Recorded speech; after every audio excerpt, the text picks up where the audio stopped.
Oh, we're already tilted sideways. Well, at least I am. Hey, what's up? How's it going down there? Help me! Mouth's full of chips. Why does this always happen? Chat, what the heck? You're not sorry at all. Lying scoundrels. Oh, you're like... I am sideways. Yeah, you're not sorry, creature. Creature! Oh, God. Creature. Wake up and then there's something on your ceiling staring at you. Pretty much. That's how it feels sometimes. God.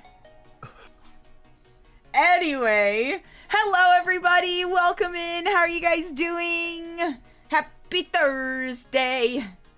Oh, right. Out of Touch Thursdays. I was like, I know there's a thing for Thursdays. Tuesday. It makes more sense if it's Tuesday. Tuesday. Out of Touch Tuesday. But it's Out of Touch Thursday.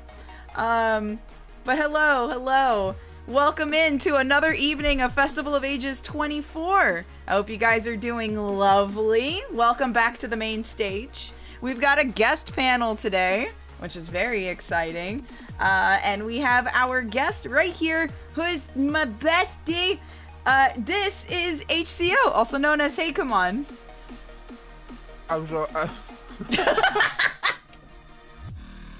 Hello. Every time the hat comes off, I'm gonna be startled every time. Surprise. Surprise! Oh wait, I can actually do that. Hold on, I go right here. Yeah. Surprise! Why is he like that? Well, you know, I'm in love with this action figure. He loves that action figure very much. And the thing is, as somebody who knows him, this is a very accurate depiction of him, honestly. What? Yes, I actually have a huge, like, what do you want to call that? It's like, a nub. Yeah. You know when in the Halloween episode when they shave SpongeBob and he's just the brain? Yes. It's like that. That's yeah. That's where my brain goes. It's cylinder. I'm mad that as soon as you go, do you remember the Halloween episode of SpongeBob? And I know exactly what you're fucking talking about. That's why you're my best friend. Thank you. So, I think he has a condition. It's not love or whatever the fuck. There should be an alt costume for him in Street Fighter 6. Imagine. This Terry is so underrated. Mm-hmm. I don't own any figures. I'm not that guy. I'm not a figure guy. But this one, for its, it figured out a way to make the hat fit right. Mm-hmm. And I appreciate that. This Terry, had he been more popular before his Smash Ultimate inclusion, would have been memeable levels like the Reveltech Woody. Oh yeah. Hi, Dan. So the brain is the hat. Yes. The brain is contained in the little cylindrical piece emanating from, I would say, the base of his skull. Mm-hmm. But there's no top half of the skull, meaning that you can't. You know what it actually looks like? What? Arcade stick. You know, Terry's about that life. You just like grab onto the nub and you just like start wiggling it around and he'll start doing weird inputs. It's like, are you using macros, that hitbox? And then he takes the hat off and you're like, what? I don't. What? I've seen weirder controllers at Combo Breaker. So. That's fair. That's fair. And there's a lot of weird arcade ones out there. Have you seen any of the Evo controllers from this year? People posting their weird setups that they brought? I have not, but I need to look at it because I heard about it. There was a guy who brought, it was a, like, you know, like the Container Store? You get, like, your Rubbermaid, your Tupperware, right? Like, you get the, just plastic bins that you hold things in. Mm-hmm. You got a Rubbermaid plastic bin, like one of the kind of big ones that you can, like, sit in. Right. You would put clothes in. Flipped it upside down. Attached 2 sets of Project Diva arcade buttons. Oh my god. And a big red, like, almost like police cruiser siren, which I don't know what that button did, but it was hanging off the right. And that dude was playing, I don't know if he was playing in a tournament, but he was playing with that thing, and that thing was working. That is so wild. I would have probably just been touring around there alone, just looking at all the weird controllers. It's like a freak show. I love it. The caravan of oddities for gamers is we make what we want to because there is no limit and also there is no law. We are a lawless frontier. Good evening, GK. What are we doing tonight? Good evening, Cart. We are going to be doing a guest panel today with HeyHCO here. Yes. Lifts hat immediately. Just wait for it every time. Hold on. Okay. People in the chat. Okay. Good evening. How did that throw me? That actually flung my model. How did you do that? Milady. I'm scared. Shut up.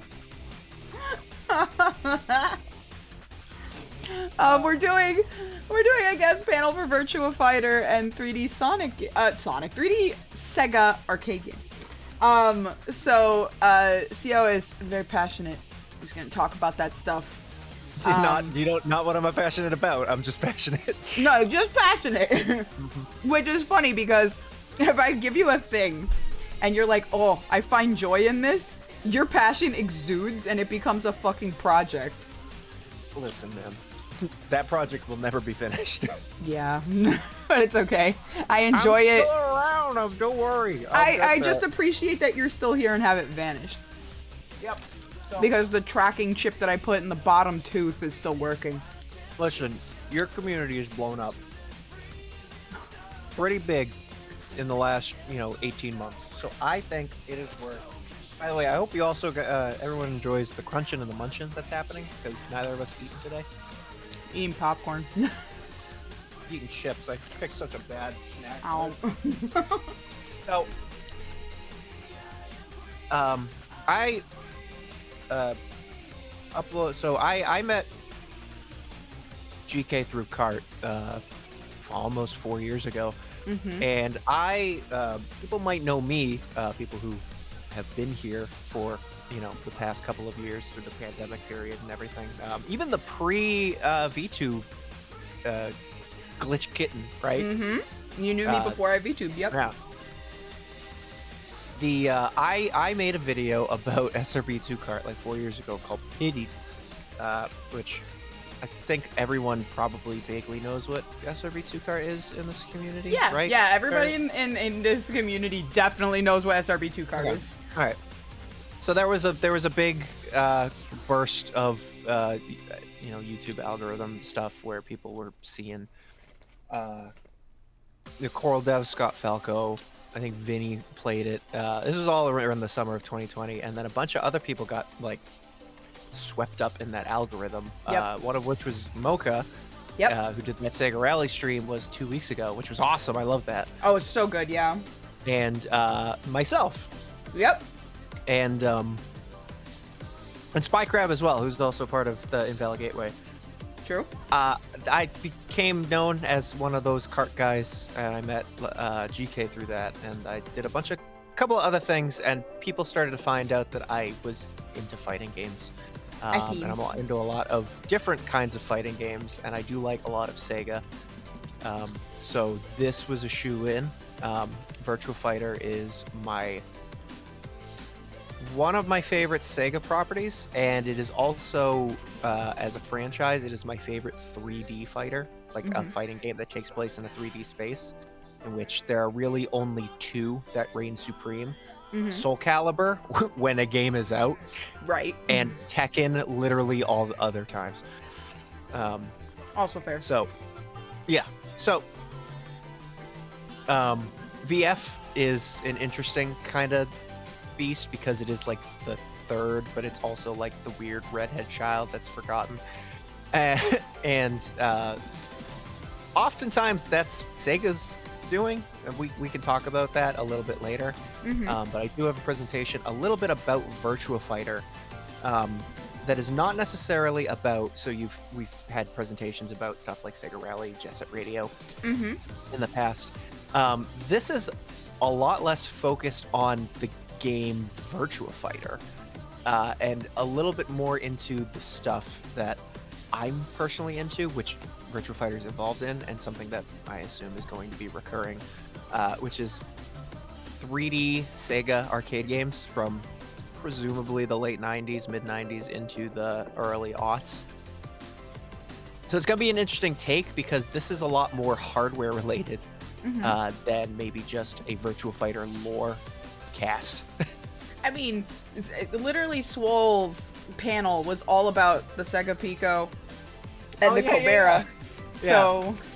Wait, the what? The Cobera. I missed that. What is that? I don't know that. So Cobera was another version of the Pico. And it had very special cartridges and stuff, and it had a bigger Japanese library than the Pico did. And we actually, that's what we played on for the stream, was the Cobera. And it also has its own, like, mascot, which, funnily enough, looks like the Bell robot from Sonic X. Oh, wow. Which is wild if that's actually the pull. Like, on Sonic X's front. If they made that robot based off of the Cobera mascot, because that is insane, and I don't know who was going to get that. But funnily enough, during that stream, we ended up finding out that I actually owned a Pico and didn't know. Oh, that as a child, I had the Sega Pico. Because we were playing one of the games, I picked it, right? So it's like, oh yeah, let's pick this one. It's like the easiest one we could probably do. And we're playing through it, and I'm sitting there, and I'm like, why does this all sound familiar? Like, all the sounds were coming back to me, all the sound effects, everything. I'm like, why is this really, really familiar? And it turned out, Glitch was ascending like Gojo. It genuinely turns out, because I ended up calling Panda Mom on stream.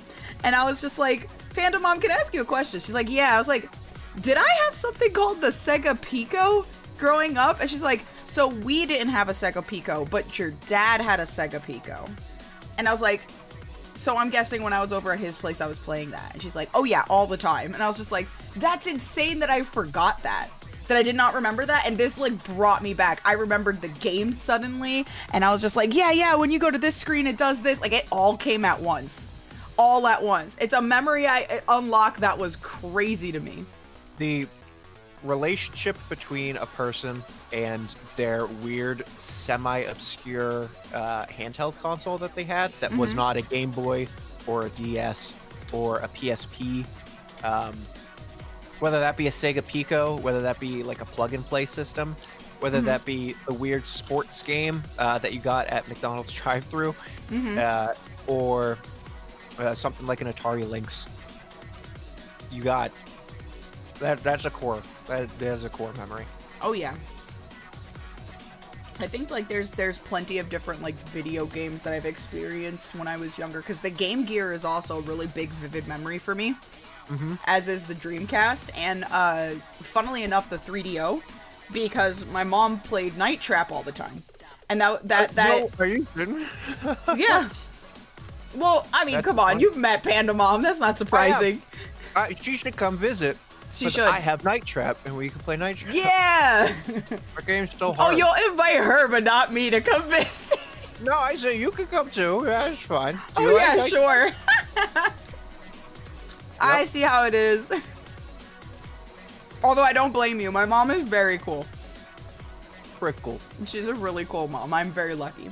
But like a lot of my old game consoles that I got introduced to, like Dreamcast, Sega Genesis, 3DO, ColecoVision, all that stuff was stuff that she had. So all the other obscure stuff, because my dad worked at the Virgin Megastores back in the day, he used to get that stuff. Yeah, he used to get those consoles and games because they would hit that store first before anywhere else. That I would never. I never grew up anywhere that had. I don't even think in Boston there were any Virgin Megastores. Like the days gone of. Like, what do you want to call that? Like a manufacturer specific? Like, the Apple Store and the Microsoft Store, those exist, and they are the same thing. They're just what that became, but like. But they're more like flagship stores for like the particular thing, whereas Virgin Megastore was like everything. Virgin Megastore, was it the like Discovery Channel store, right? And then the one that I remember having at our mall that I had totally forgot about until this year, I saw a picture of a Warner Brothers store. Oh my God, yeah. There was one smack dab in 42nd Street for the longest time.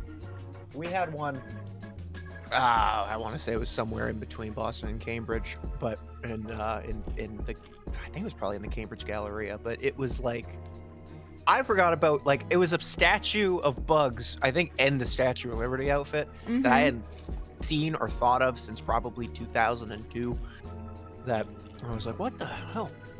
I forgot they had these things. But yeah, like Virgin, the only time that I think last time I saw a Virgin Megastore was in the movie Borat. Because I believe that is the scene where he tries to ask Pamela Anderson on a date is at a signing at a Virgin Megastore. Yeah. And it was just a record store. It's like a Radio Shack. Yeah, yeah. And it was genuinely it's like a an record FYE store. Yeah. FYE. It's what FYE is now. Yeah. Yeah, focused less on the like. It was more music. It was a record store. FYE. Yeah, there were CDs, there were records. They even had those. I don't know if you remember, those really giant discs that Laser played. discs? Yes, they had those. I remember there being a section because when I was little, I used to walk through the aisles before he got off work, and I remember seeing them because we had two of them. We had Charlotte's Web on it. Yeah, Charlotte's Web on Laserdisc, and we also had Back in Time. They were Wait, Back in Time. Yeah, it was the dinosaur movie. Oh, we're back? A dinosaur story? Yeah.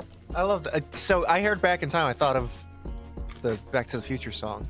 Oh, I immediately thought Sonic R, but I know, like, anytime I've ever seen Back in Time and I say Laserdisc, somebody goes, oh, freaking the dinosaur thing. I'm like, yeah. Oh, yeah. John Goodman dinosaur. Yeah, we're back. That one. I love that movie so much. I used to watch it so much as a kid. So much. That's so expensive. Even then, like a Laserdisc. Well, he got a discount because he worked there.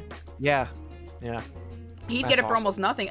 I literally saw Crash 1 on like the PlayStation 1 kiosk. Yeah. That they had in there. It was insane. That's another thing, is seeing kiosks for games that are like staples. Yeah. Like that, you're like, I would not. Batman Arkham Asylum on a PS3 or 360 kiosk at our like EB Games. Oh my God, I was like, I really love that. Right. Well, EB Games when they still existed in America. I think it's just Canada now. I think he genuinely had the PS1, PS2, and PS3 kiosks. Oh, he had the kiosks. Yeah, he had them. He was able to take them whenever they weren't like being used anymore, or switched out for something else. Did he still maintain the screen at like a neck snapping height? Yeah. It's not changed much. It's still the same. Yeah. Yeah, that's good. That's good. I kind of want to get one. Like when I get my own place, I would like to get a kiosk. I don't know which system I would go for though. You gotta get the one where you can hold it in the orb. You know what I mean? Like the GameCube that's in like the orb case. Yeah, with the little you remember when the controllers used to be attached by an accordion? Yeah. Oh yeah. God. Oh my God. That was so not comfortable to play with. No, because you couldn't pull your you had to be standing a certain way and holding the controller at a certain height. It was awful. Oh, then the photo printer kiosk for Pokemon I've Snap. seen that in the wild recently. You can find them at there'll be an odd CVS. That's usually where they had them. Were at drugstores like Walgreens. And I saw it in an arcade. That's cool. That's really cool. I love that. An arcade. That's where I saw the hologram Sega game. Oh.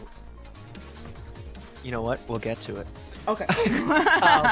We'll talk because I just had a super memory. It was actually I was talking to a friend of ours, Ella, about a super specific memory that is related to Sega that actually ties into this. That I will. We're gonna dig up some. I could maybe pull up the video if I can find one that's good. A thought that I also had, like the Warner Brothers store, hadn't thought of since the last time I saw it, probably in like 2007. Where it was like, that is a thing that I was just awe-inspired with, and when it was gone, I forgot. Yeah, no, it's one of those things. It just kind of hits you back. Like, there's times where I am reminded of the Pokemon Center. Because I used to go there for their trading card game stuff. Right, before Nintendo New York, it was the Pokemon Center. Yep. That was It was right. completely Pokemon-centric, nothing else. It was it around the time the Game Boy Advance and GameCube were going out is when they changed it over? Yeah, it is. It was literally right before after the Wii. GameCube switched, like as soon as GameCube's run was like ending is when that switch over happened. Yeah, I forgot about that. Yeah. Have you seen those pictures? You remember we talked about like the Fruitager Arrow aesthetic?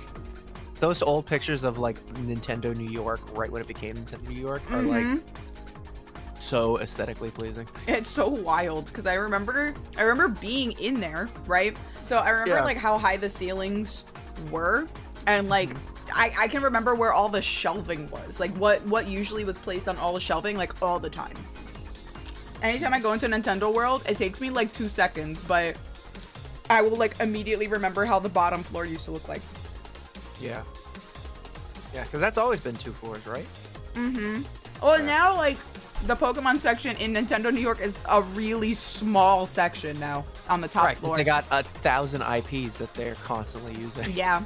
It's usually whatever is newest takes up most of the top floor. So like anytime there's like a new release, that's like all over the place on the top floor. But they recently added a AI Mario. Like the E3 one? Yeah.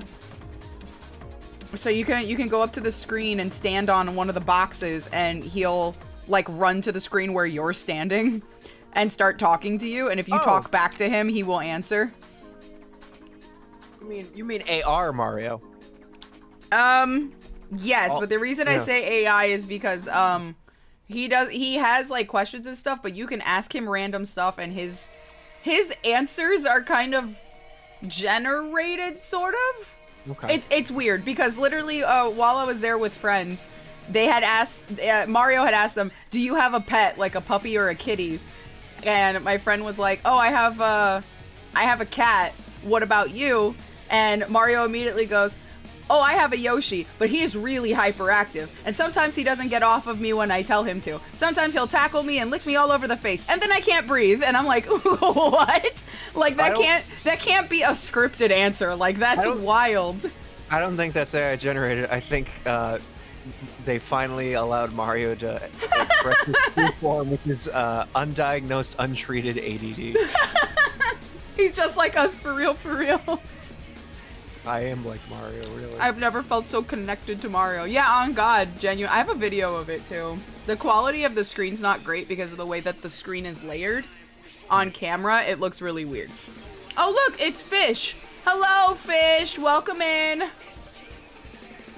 I learned that word means fish. Good evening. Good evening.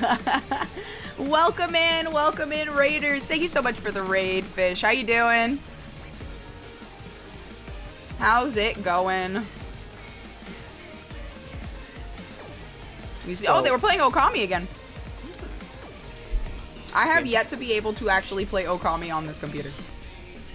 Well, when you do, and you have 800 hours to do it.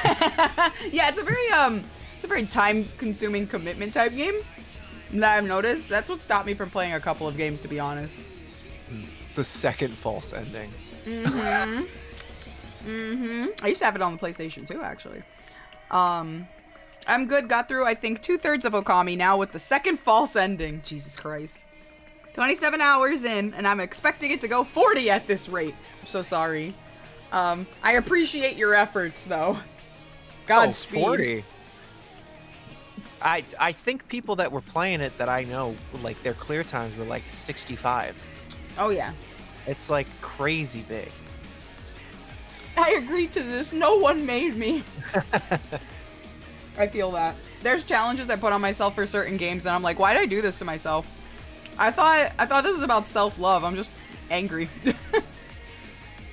So as awesome and nice as this Nintendo New York talk and talking about mid to late 2000s aesthetic is, it's not why I'm here. It's, Very true. I'm here to talk about late 90s, early aughts, Sega. Yep. And I'm here to talk about Virtua Fighter. And I'm gonna full screen the slideshow.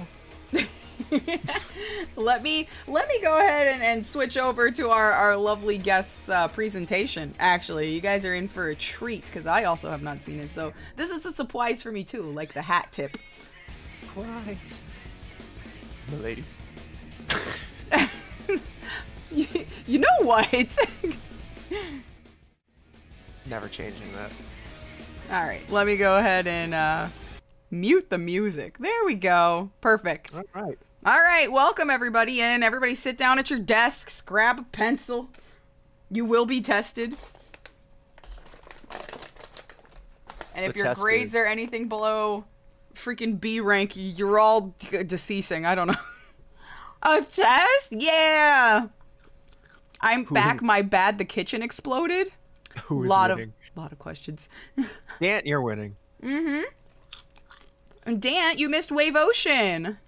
Wave Ocean.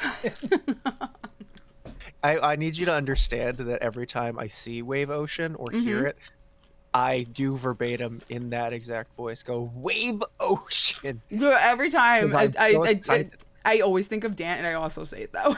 What do you do? I think of, you know, it's not like a pile it on, but like, you know, we talk about, it's like, I don't actually think of Dan in like a human form. I think of what's the new Pog with the lizard? I think that's Dan now. The reptilian creature. She uses it so much. I also think of, remember those old gifs Dan would send of the Toho character getting pet? The Toho like plushie guys like be the hand, could be the plush. Yeah. That's Dan. I think she's literally both. It might be both. Yeah. Yeah, she's that. It's called self-care. I'm the embodiment of PogChamp. Yes. Yes, that is. You are a creature and we love you. That is Dan. I see that lizard and it's screaming Wave Ocean. Wave Ocean. I have to make something like that for her now, just for her to have as a GIF. So when she greets people, it just goes Wave Ocean. Oh my god. All right, so lovelies, I will give the floor over to my good buddy HeyHCO, and he's gonna take us through his presentation. He worked very hard on it, and he does not slack on these things, so you guys are in for a treat. So, CO, if you would briefly, one more time, introduce yourself, and then go through with your presentation. Okay. And I'll invite you to chime in whenever you want during this presentation. Yes, sir. It's very conversational, but hi. I am on the internet as HeyHCO. I like fighting games and Sega, and people have recognized me for that. And there's not a whole lot of Sega fighting franchises that have staying power, except for Virtua Fighter.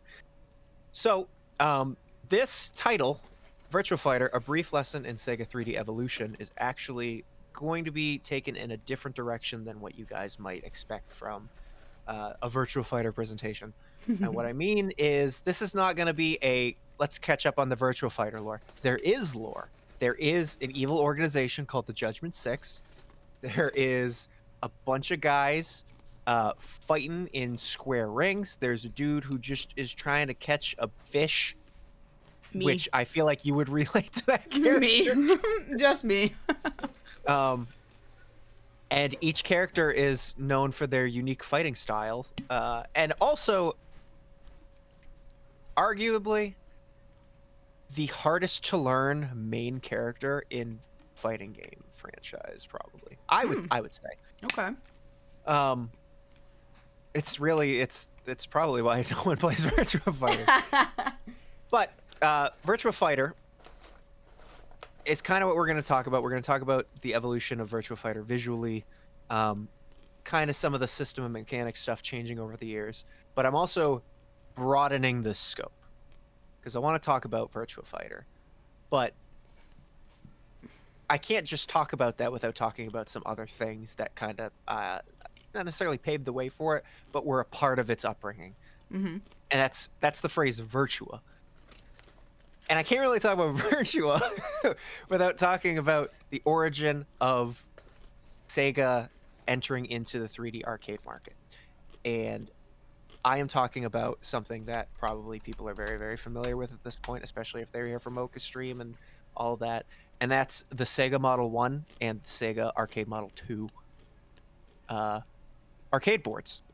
So, let's talk a little bit about the Sega Model 1. Sega Model 1 was developed by Sega Internal between 1990 and 1991. It was actually proposed, I believe, as far back as 88 or 89. This was designed specifically for 3D graphic capabilities in arcades, and it superseded, I believe was the word. I think I meant to say proceeded or proceeded, not. I think you mean proceeded. I made the wrong choice. It's okay. But you know what? It did supersede because it is better. Okay. Than the System 32 arcade board. Understandable. System 32 arcade board is the last arcade board that they had used. So like, I don't know if anyone's seen that old 2D, like kind of Mode 7 graphic-esque Jurassic Park game. That ran on Sega System 32. Before that was the X board. The X board is like Afterburner. Original Afterburner. So that, amongst a bunch of other boards, we get to 1990. They start developing for a 3D capable board. And that does not get released until, I believe, 1992. And this is a picture of the Sega Model 1 arcade board. This is the board, PCB at the top, and then this is a part of the entire setup, which includes like the sound card and all of that. And I believe this is attached by the right side of this image. This is attached to a Virtua Racing cabinet. So if you've ever seen Virtua Racing, played Virtua Racing, this is all of the technology. As archaic as that game looks now, this is what's going on backstage. So much. They need to dust that fan. They really do, though. It looks awful. It is really bad. So the Sega Model 1 comes out and really paves the way for 3D arcade board modeling. Interestingly enough, there's only actually 6 full releases in the Sega Model 1's lifetime, and that is because they start developing the Model 2 like very, very, very soon after. In fact, the 1-year run I'm referring to is the year between the Model 1 coming out and the Model 2. They were ready to push it to the next level. Right. So, 6 games come out. Very first game to test, Sega 3D abilities. I believe was test marketed in 92 and then released in 92. First Sega Model 1 game, and that is a game called Virtua Racing. Virtua Racing was released August 92 with the Model 1. Very first game in the Virtua pseudo series, and I mean pseudo series literally. It is not a series, but it is something that they picked up on. I assume it was a mini market for their 3D arcade games that they were trying to push, probably to arcade owners. Because there's many. There's Virtua Racing, right? There's Virtua Striker, which was their soccer game. Obviously, there's Virtua Fighter, which is it's one of 2, I would argue, Virtua games that had staying power. Virtua Cop was released on the Model 2, but all of these games that kind of were marketing the same thing of, hey, cool 3D 64-bit polygonal arcade games are here. We're making them. Virtua Fighter releases shortly after. The only other game, and it comes out way later, in the late 90s, I believe. The only other Virtua franchise that I believe has staying power is, I don't know if you've heard of Virtua Tennis. Yes, I have. But Virtua Tennis actually had, I believe, 4 or 5 entries. The last one being, I think Virtua Tennis 4 was the last game, unless there was another one. That came out in 2011, which by all means, considering we'll talk a little bit about VF5 Ultimate Showdown, was the most recent Virtua entry at the time, before that game came out. This game was ported to multiple Sega consoles in '94 and on. So this is 2 years after the fact, and this is because their 3D capabilities are starting to catch up to home console market, right? So we're talking like the N64 is coming out, and that could probably play this game. It wasn't on it because it's a Sega exclusive. So what were they putting it on? They were putting it on the Sega 32X expansion for the Genesis, and they were putting it a little later than '94. I think it was in '96. They were putting it on the Sega Saturn, and there is a common theme. I think it was probably coined during Factor Cap, because we do love our music, and we do love our Sega music here. Songs that go hard for no reason. Yeah, which I feel like that's just the name of the game at this point. Virtua Racing and Virtua Tennis specifically, we're actually gonna play. I'm gonna play 2 of these because I want to talk about how good this music is. Because Virtua Fighter has awesome music, but '90s Sega was just on this different level completely. Do you know how hard Virtua Racing's track selection menu goes? No, I don't. Okay, so it's like you've played games like Pole Position, right? Where it's like pick your track, and it's just like a blue screen with like 6 squares, and it's like, yes, which one do you want? It's the same thing, right? So we're gonna tab out of this. No, we're not. I'm gonna turn my mouse back on. We're gonna exit out of this. we're gonna tab out. No, we're not. No, we're not. We're gonna do this. This is the track selection menu from the 32X version of Virtua Racing. We're gonna let it loop once, so it's like 25 seconds. But like, I need you to understand how hard this goes. Okay. For a polygonal, nothing. Like, look at this is the box art for the 32X. That's not even rendered all the way. And then you open up that menu, and it goes.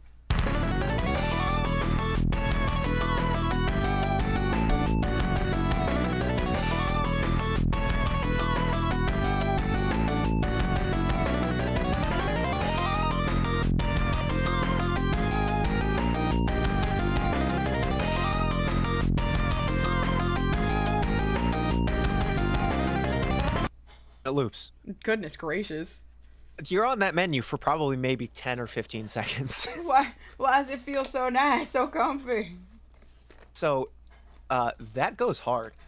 And, I don't know. It's just the way Sega handled their music around this time was like they were, I would say, considerably ahead of the game. They were putting a lot more effort into their stuff than say it was worth it. I don't know if you're familiar with, he's a very popular video game composer from the 90s, Tim Fallon. Tim Fallon, his whole gimmick, at least on the internet, is Tim, it was just this. And it was like, he made music for like Plock, that Silver Surfer game on NES, Pictionary on the NES, which is like, Tim, it was just Pictionary. You didn't have to go as hard as you did. And that's the like, challenge. Virtua Racing also, not necessarily the debut of, but this was to nobody's surprise, why this racing game from Sega goes so hard, a Takanobu Mitsuyoshi composition, alongside 2 other composers. So, there's one other piece of music that I wanted to talk about, and it was also from Virtua. And it's the latest entry in the Virtua Tennis series. Ooh. Virtua Tennis 4, which we've mentioned how far ahead Sega was. Right. And now we're in 2011 Sega, which still makes bangers, right? Right. All-Stars Racing had just come out maybe 2 years prior. True. 2011, this would have been Sonic Generations, right? There was some great remixes in there. This is a tennis game with a little bit of an arcadey nature, but you are playing as real tennis players. You are playing as Nadal. You are playing as both Venus and Serena. You are playing as what's his name? Federer. I know my tennis guys. John Tennis. And you're just, yeah, it's like playing Madden with a soundtrack that's original that goes way harder. This is also a Kinect game. Well, yeah, I was gonna say. So you imagine you're playing a sports quote simulator, Right. right? Mm-hmm. Playing as real players, and you're entering your training stage mode, which involves you rallying the racket, trying to like pop balloons, right? It's kind of like Wii Sports Tennis. You're trying to hit the ball into a certain direction and get a hold for like the Kinect controls. Gotcha. So how would the training stage music go?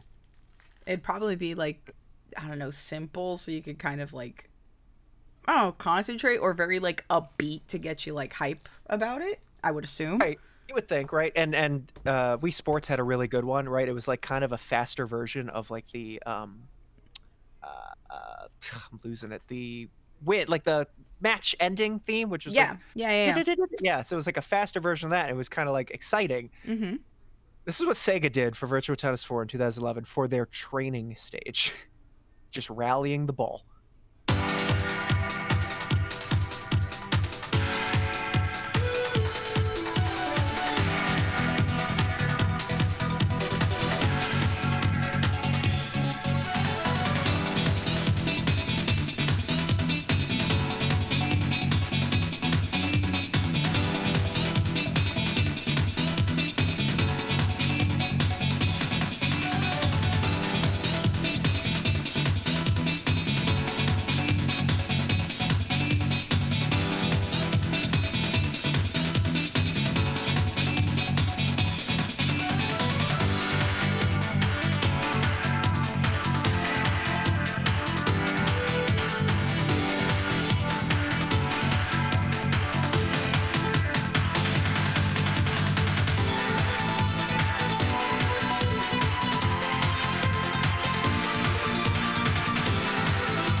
Jesus Christ. I'm over here freaking going nuts at the club at this point. Jesus. So the reason that I bring a tennis game that they made in 2011 up, not only because it has Virtua in the name, that sound font and obviously how it's put together sounds like if I had played that with no visual, some 90s Sega arcade game. That sounds like a song they would have made 15 years prior. It does. It feels like a freaking pull from the past. Like I would have believed if you said this was for like an old arcade cabinet, if you told me. Yeah, genuinely. Exactly. So, and to cap it all off, I first of all wholeheartedly believe like actual Virtua Tennis 4 is the most underrated Sega soundtrack. Virtua Tennis 4, possibly the most aesthetically pleasing menu screen and menu navigation I've ever seen. We've talked about your whole, which you and I have been talking about over the last year about Fruitager Arrow and the Fruitager Arrow revival, and the Y2K aesthetic, which is now kind of the next step from like synthwave, then became vaporwave, and then a lot of 90s nostalgia kicked in, and 90s aesthetic with like the colorful, like the Afrocentric colors. Now Y2K aesthetic enters.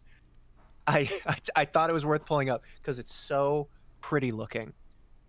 Just menu navigation in Virtua Tennis 4 is the most. It's also like it looks like a menu from 2001 and it's from 2011. This game rules in every sense of the word. It's just what the menu looks like in Virtua Tennis 4. Virtua Tennis 4.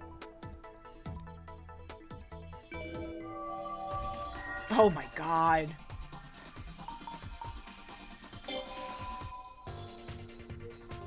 It's very proto Wii, right? It's very early, like a lot of neutrals, like your whites and your grays. It's such good graphic design, though.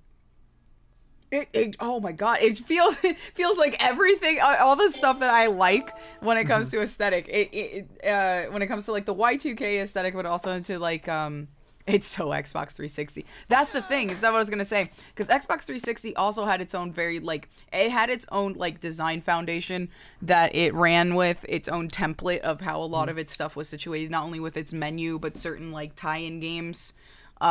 specifically for like launch titles, but also like, I don't know, there were certain sports games it had on there that like fit into that same bar of that. It used a lot of what the Xbox menu looks like, and that right there immediately reminded me of how the Xbox menu kind of used to boot the up. original Xbox, Yeah, the one yeah. that would shout demonic alien stuff when you left it alone. It gets bored. Okay. Yes, because you don't understand. That used to freak my cousin out so much.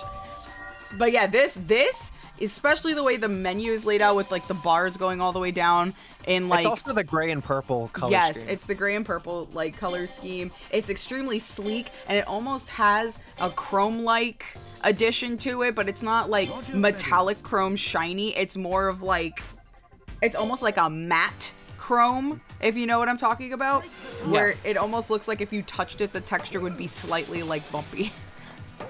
So, oh, we're getting rated. hello. Hello, Storm the Hedgewolf. Welcome in. It's car paint chrome. It's car paint chrome. Thank you, Dan. Dan is the designer. But thank you so much for the raid. I appreciate it. Is that a freaking dog? It is a dog. That is a but dog. I wanted to bring. So this is.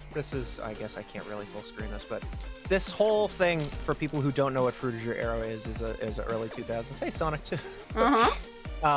This aesthetic of the phrases used the world we were promised, which is the idea of what the future was going to be. It was going to be all clean energy and water and fish. There's actually the kicker in the Fruitiger Arrow aesthetic was people get nostalgic about the old soft soap hand soap dispensers that had like fish on them. I remember. It was this one right here. We're about to visit the Total Restroom website. But this whole thing, people got really into this, and they were like, "Is this a style?" Because I F with this heavily. Yeah. It turns out, yes, it's called Fruitiger Arrow. It was known for using a lot of earthly tones, a lot of greens and blues, a lot of shiny, a lot of sunlight. And very bright, very bright. It was often associated with kind of new millennium, future perfect. And it's called, often referred to as the world we were promised, because obviously this is not what things became. This is not what we got. It's not what we got in the span of time that we were expecting to get it. We were robbed. But Virtua Tennis matches that aesthetic perfectly, the same way that the Wii home screen does, the same way that the Xbox 360's original screen did. And any piece of media, you can even go to like probably a Dish Network guide from 2005, probably matches that same aesthetic. Just very pretty, very clean, very sleek. I like it. It's simplistic, and oh my gosh, what's the word? Dan used this the other day, and I'm trying to remember what the exact phrasing was for when it's simplistic, but it uses vibrant colors to fill in the space. I do not know. That sounds like an art history thing. Yeah, it's Dan would know. Dan, help me. Is it Wave Ocean? It's Wave Ocean. Also, minimalist. Thank you.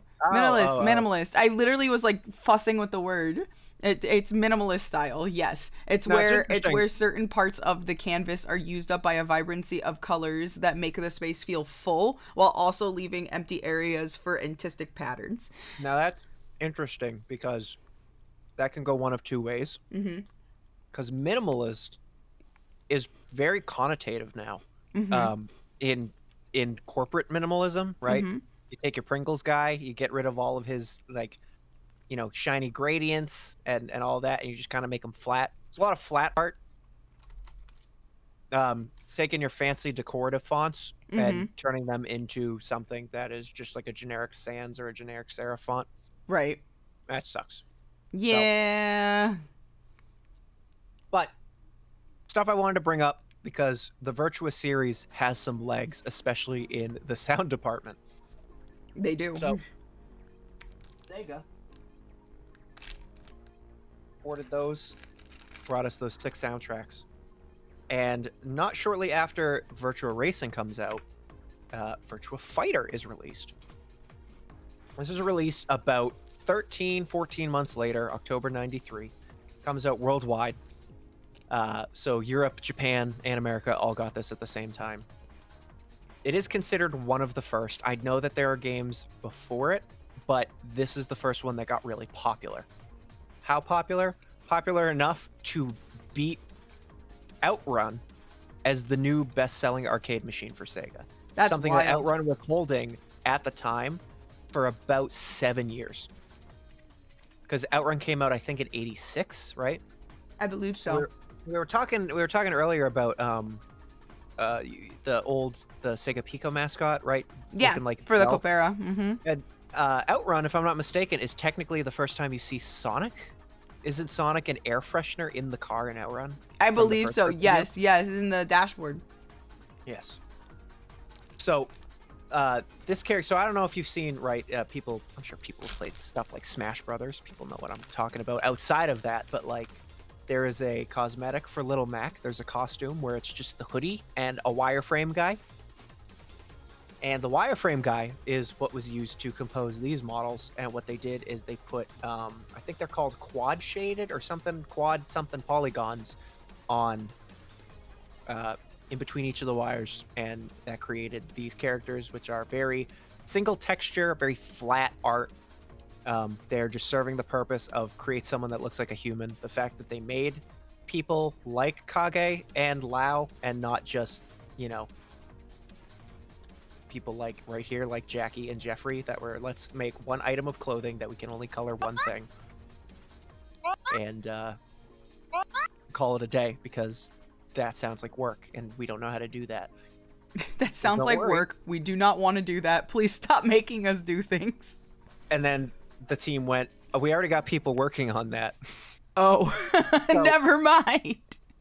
Besides this GIF, right beside it is, I believe, the backside for arcade owners. This is the promotional arcade flyer that would be sent to arcades for original VF1.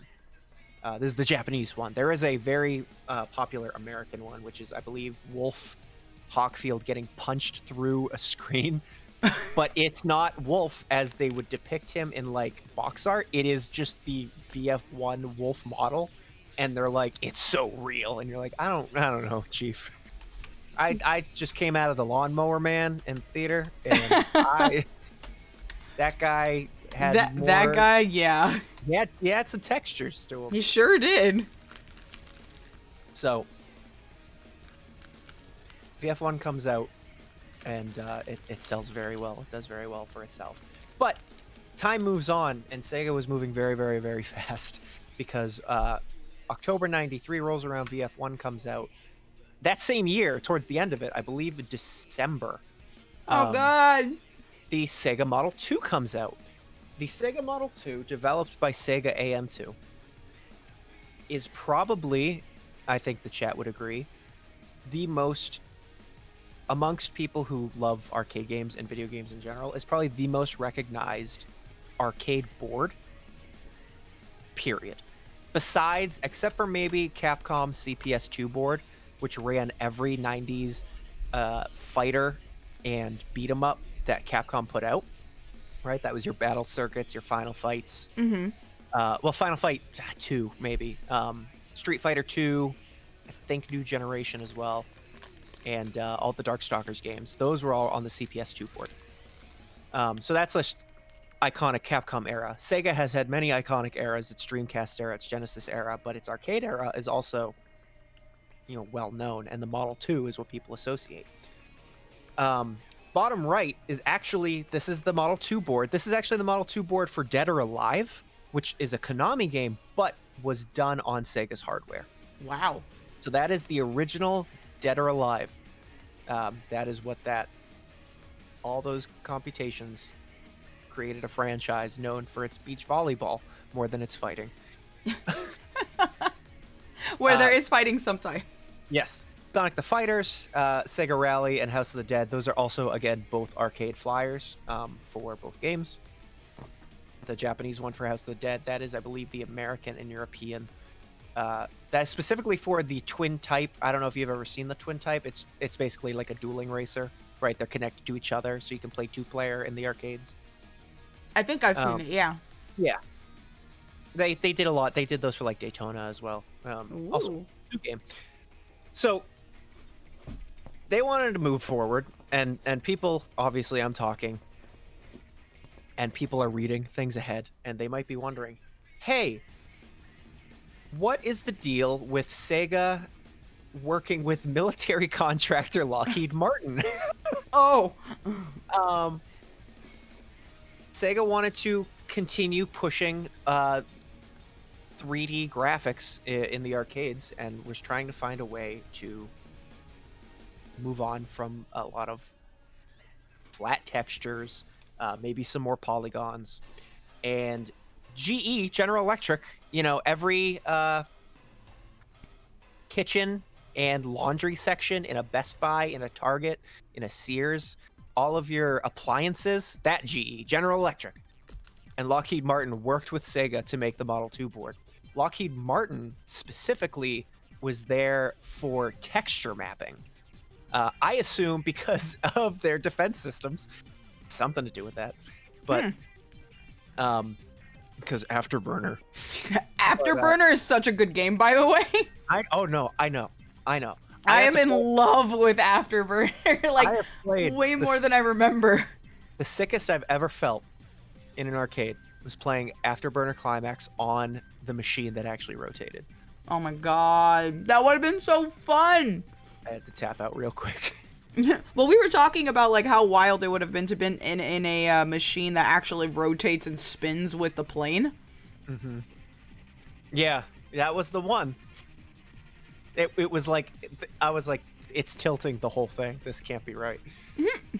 That's how they made it.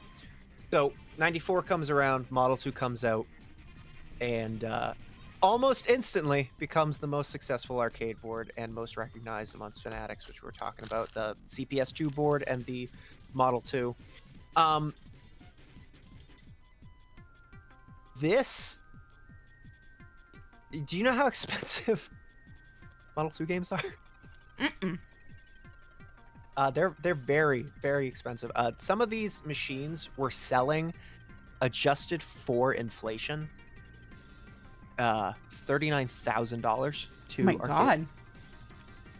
Virtua Fighter was actually very expensive on its own as well.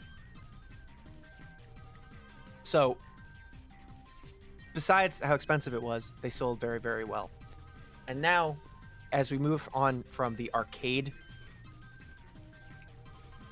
evolution of the Model 1, Model 2, and Sega 3D games, we go back to focusing on Virtua Fighter. And we're going to look at how Virtua Fighter has changed over the years, because the improvements from where we were then with flat texture maps to where we are now with Ultimate Showdown is actually incredible, and speaks a lot to the not really talked about history of Sega's graphics department. What do you want? Whatever you want to call it. Their rendering and all this, their in-engine stuff that they make. So Virtua Fighter 2 comes out November 94, and you could already see the difference between VF1 with flat, super polygonal, no expressions, nothing, to a little bit more, these are now using mocapped animations. You can see on, this is the character, I think it's spelled like lion. I've always said Leon. I think it is Leon. I think it is Leon. Yeah. So you can see on his vest, his pants, right, there's actual texture and shading happening to each of the polygons, which is a huge, tremendous, like, this is a tremendous jump already from VF1, including the stage backgrounds as well. After Virtua Fighter 2 comes out, Virtua Fighter Kids comes out, which is very weird. They got big heads, and they don't actually, they're more chibi. They're not. It should just be called Virtua Fighter Chibi, because this is not kid. That is not, they are. That is just a tiny woman. They're very well endowed still. Tiny, well-endowed woman. The name doesn't strike right because everybody, like Lau still has his mustache. Uh-huh. Right? Everybody still has like their tattoos or whatever they might, have on them. Game's cool, kind of neat. But yeah, it's a weird entry. We're going to pass over because there are so many. It is an arcade game, much like Tekken. There are so many arcade revisions that come out for these games that we're going to miss a couple of them, but we are going to jump from major graphic changes or any changes at all in the art style, like VF2 to VF Kids. They're using the same. It's the same stuff going on as VF2. They just changed the art style to like anime chibi, from what we'll call an attempt at realistic. So, same year as VF Kids, about 2 years after VF2, VF3 comes out, and now we're starting to look like guys, right? This is on, I believe, the Sega Model 3, which comes out in '96, and Virtua Fighter is one of the first for it. Virtua Fighter 3, not super popular. It was actually my very first Virtua Fighter, was a Virtua Fighter 3 cabinet.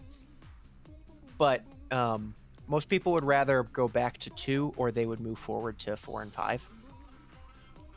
There is an update to this game called Team Battle, which is like it says. It's a team game.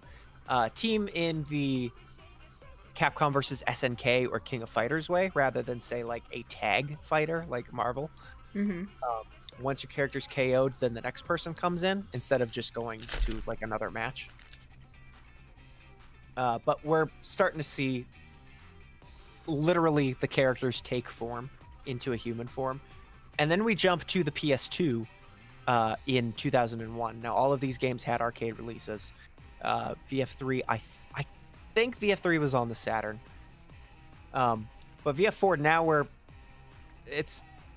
we know how to make people. We're beyond, 128 polygons at this point. And that looks like the Chun-Li looks good. He looks great. But this is when the gaps start coming. There are multiple updates to VF4, including VF4 Evo, which introduces an additional 2 characters, and VF4 Final Tuned, which is the last arcade version, which made a bunch of mechanics changes and actually changed one of the characters' styles by adding additional characters. Right. So, VF4 Evo 2002, and now we're starting to, for 2002, it's looking like a PS3 launch title. It's actually very, I think it's personally very impressive. The lighting, it looks really good. Better. That's what I'm saying, like the lighting is extremely impressive for that. Now, mocap is mocap. It looks good if you made it look good. But it is, for a PS2 fighter, I always thought Virtua Fighter 4 was super impressive. Now, what's really funny about Virtua Fighter, especially if you've played VF4 Evo or VF5 Ultimate Showdown, is that one thing that they don't necessarily update are the voice lines. So what happens is you're playing this game and your character wins, and their win quote is like 256 kbps. Oh no, you hear microwave. You hear the microwave. You hear microwave. That carries all the way up to Ultimate Showdown, the latest game in the series, which uses PS1 era voice lines. No freaking way. Are you serious? They really haven't changed it since then? Nope. That's insanity. Also, hi Z, and yes, HCO's PNG is legendary. Good evening. Good evening. Salutations. Masonic. So Evo comes out. Final Tuned, which is the last arcade update, comes out I think in 2004. And it's 5 years between the release of VF4 and the release of VF5. VF5 comes out. This is a PS3 launch window title. I don't know if it's necessarily a launch like day one. But now we got a new HUD. We got some additional characters. We added 2 more characters. We added, I think, Eileen and Jean Cujo. Bless you. Or no, is it Jean? Yeah, no, it was Jean. It was Jean. There's a couple guys that wear gis like Akira, so it's hard to tell which karate guy came with which game. That's fair. There's a white gi guy, there's a red gi guy, there's a blue gi guy. Gi. VF5 does very well for itself. And 4 years later, we actually get a final update Final Showdown, which releases on the PS3 and in arcades in 2010. Again, more lighting changes, more kind of graphical updates. They keep the HUD the same, the life bars, all that.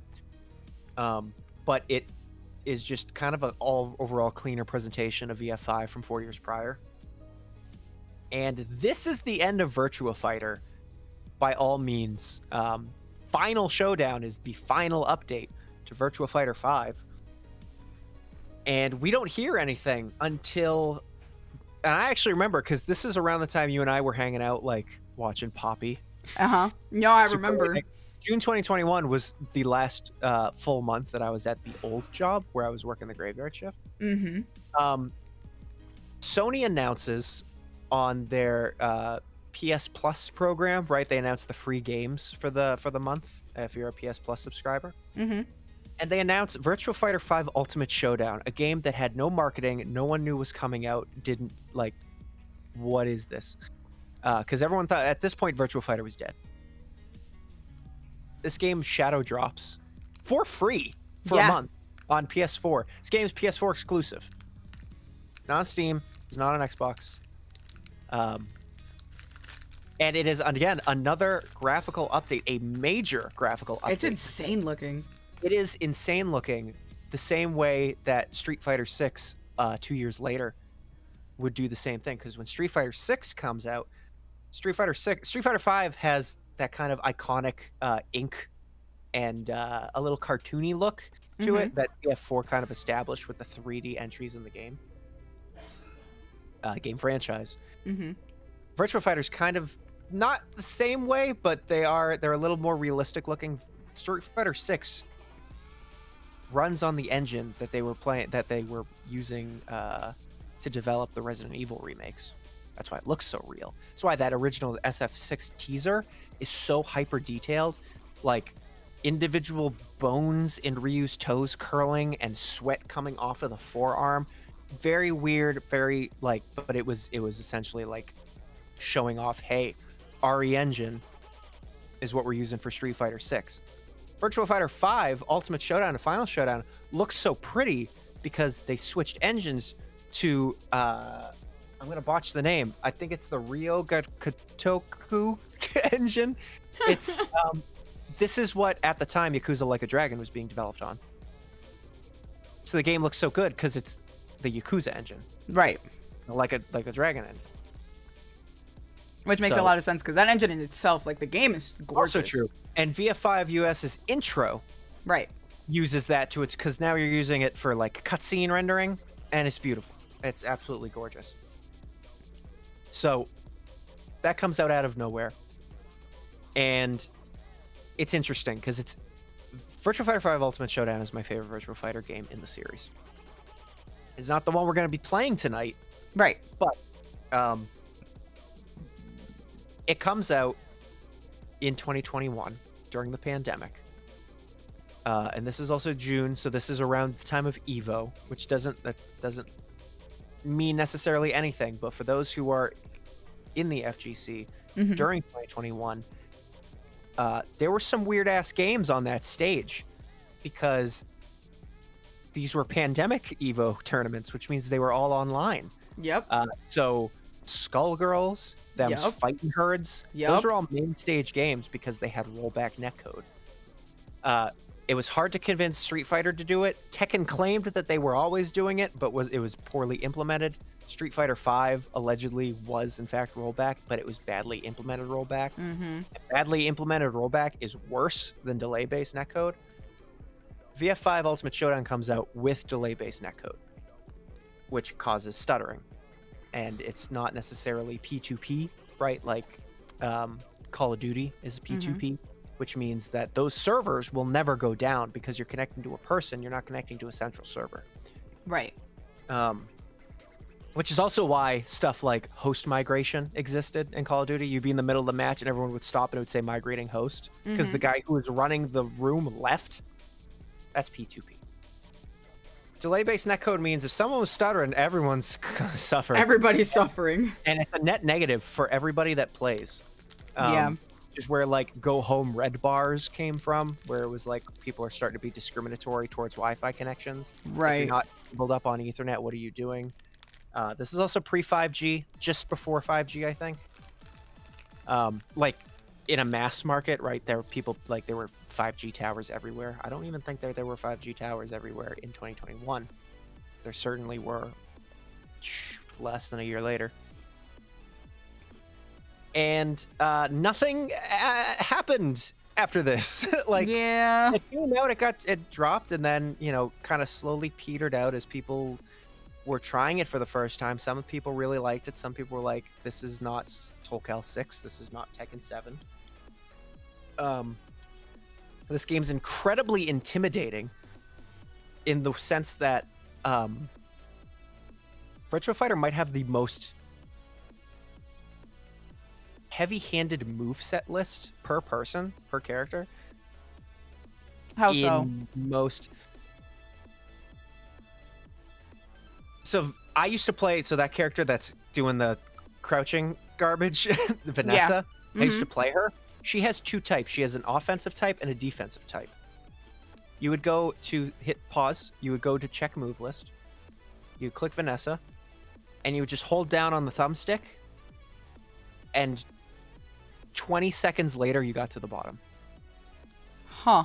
And that thing's not going it's going Virtua Fighter is such a weird thing to watch, especially competitive. Virtua Fighter is a game where every character has 300 moves, 20 of which you will ever see, and only 5 of which are viable. Jesus Especially Christ. for a game that has 3 buttons, punch, kick, guard. Right. Like, it's incredible. And like I was mentioning, Akira, the main character, essentially, kind of co-main character with Jackie Bryan, or Sarah, you could argue, of Virtua Fighter, is one of the most elaborate, not user-friendly main characters in a popular fighting game franchise. There is so much going on. It's like, oh God, how do I put this? I need to put this in a way that I can... It makes sense to me, but it also is broad and makes sense to a lot of people. What if...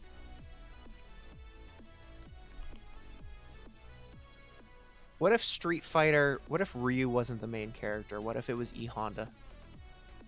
Oh no. What if it was Remy? No. What if it was Capoeira Fighter? What if it was a Jesus. Capoeira... Well, What if like, it was... it's so funny because like the capoeira fighters are usually my favorite to like learn, but they are so extensive in their moveset because it's all having to do with like movement and then like button input, but it's like the specific movement and then button input. We played a bunch of Skullgirls together. We did. People probably were there for that. Yeah. Would you consider the main character Skullgirls to be Philia? As like kind of the user-friendly, it's one of the first ones you would see. I mean, yeah, kinda. Okay, what if instead of Philia, it was Double? Jesus Christ. Hell, or Peacock. Or Peacock. Peacock's not user-friendly, like not beginner user-friendly. Akira has an immaculately large kit for a starter character. Or for what we'll call an intro character, which is like your Ryus, it's all bad guys, hides, you know, I guess Jin or Kazuya, whatever you want to say. So, it is very, very intimidating, which is why people usually you won't see a lot of Akiras online. You'll see a lot of Jackies. You'll see a lot of Sarahs. You'll see a lot of Pies and Kages, but you won't see a lot of Akiras, and you won't see a lot of, I'll say, viable Vanessas. That's why I stopped playing Vanessa, because I could not get her style down. Every character uses a different style. Gotcha. So, like, the guy on the right here, that on the bottom GIF, that's El Blaze. He's a luchador, so he uses a lot of wrestling type moves. Right. Vanessa is a valet tudo. She used to be a kickboxer until the introduction of another character that took the kickboxing style, who is my new main. Okay. So she switched. She used to be she used to style switch between kickboxing and valet tudo, but when Brad was introduced, they gave him the kickboxing thing, and she just became a Valley Tuda with an offensive and defensive thing going on. And yeah, I got my ass kicked, and I realized that it was probably me. So Understandable. Have a good day. I switched to Brad, and I started winning matches. And I love Brad. Brad is a very me core character. It's a dude who introduces himself as the Brad Show and talks about how that is very you core. He fights in a red, like, collar up, button up shirt. With not buttoned, so like his chest is out. Right. And I'm pretty sure he's wearing like slacks. Brad Gotta rules. look fancy when you're in the ring. I love Brad. So, Man came on business casually. That's kind of the history of Virtua Fighter as it stands right now. The thing is, Sega, at the Game Awards last year, they announced all of these revivals. They announced the revival of, like, Crazy Taxi, Streets of Rage, Jet Set Radio. A lot of these way after the fact that they were, it felt... The announcement itself felt half-hearted to me. Mm-hmm. The reason being is, like, your guys are only doing this now because Streets of Rage 4 had a lot of staying power. Bomb Rush Cyberpunk at the time was the bomb, quite literally. Mm-hmm. And everyone was screaming about that. And obviously, Hideki Namanu on Twitter was like, "I'll just if they won't let me make a soundtrack, then we'll just do it ourselves over here with what are they? Team Lizard, who does Lethal League." Yes. Yeah. Okay. And this thing comes out that's basically like the We're Back promo, which is, hey, we have footage of all of these games. We have, you know, a Streets of Rage game. We have a Crazy Taxi game. We have, I think they showed Altered Beast in there, like a new Altered Beast. Also like Golden Axe, Shinobi. Yeah. Which is in a paint style. So that caught a lot of people off guard, and I was like, I don't know, because people... They want to get hyped for something, and I do want to get excited for things. Right. But I'm too jaded with how companies do their things, how companies, right? Not every company is good. Microsoft's really been dropping the ball lately. Well, actually, which I don't know if you know this, right? Because Microsoft buys studios, doesn't make any money, lets the studios go, and then somehow has the money to buy more studios that they'll let go. Yeah. This week, this is relevant to you. The developers of PUBG, or the team, the studio behind PUBG, actually bought Tango Gameworks, rehired all of their staff to 100%, and the only IP they purchased from Microsoft was Hi-Fi Rush. Which made me so freaking happy. So... Sega, as much as people love Sega, right? Because there's still those console wars people, right? Like, Sony rules, Microsoft is dumb, and then, you know, Steam gets Horizon. Yeah. And they're like, what the hell? I bought my PlayStation for the exclusive so I could go, and it's like, this is so dumb. Yeah. And Nintendo and Sega still exists, right? Especially in the older generation, people who are in their, like, mid-30s, late 30s, they still believe, damn it. And the Sega can do no wrong mentality. If I'm remembering this correctly, the day of the Game Awards, the day they released the trailer and drummed up all this crazy hype, was the day they fired the Sega of America team that unionized. Yeah. So that was an awesome cover-up on their part because nobody gave a shit.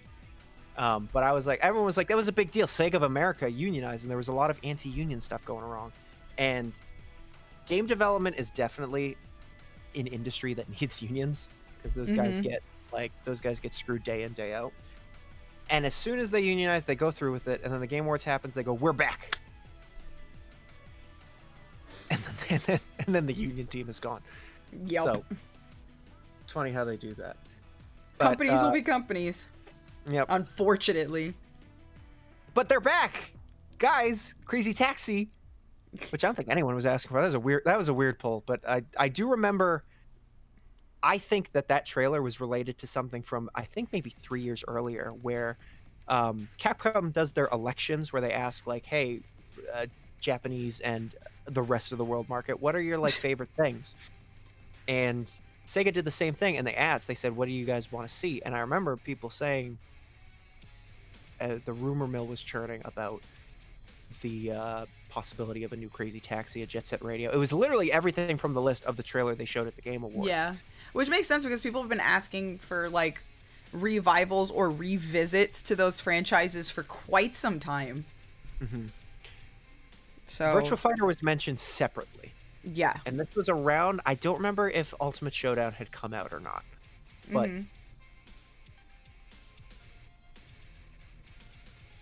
we've waited patiently. We got this game. Plays great locally.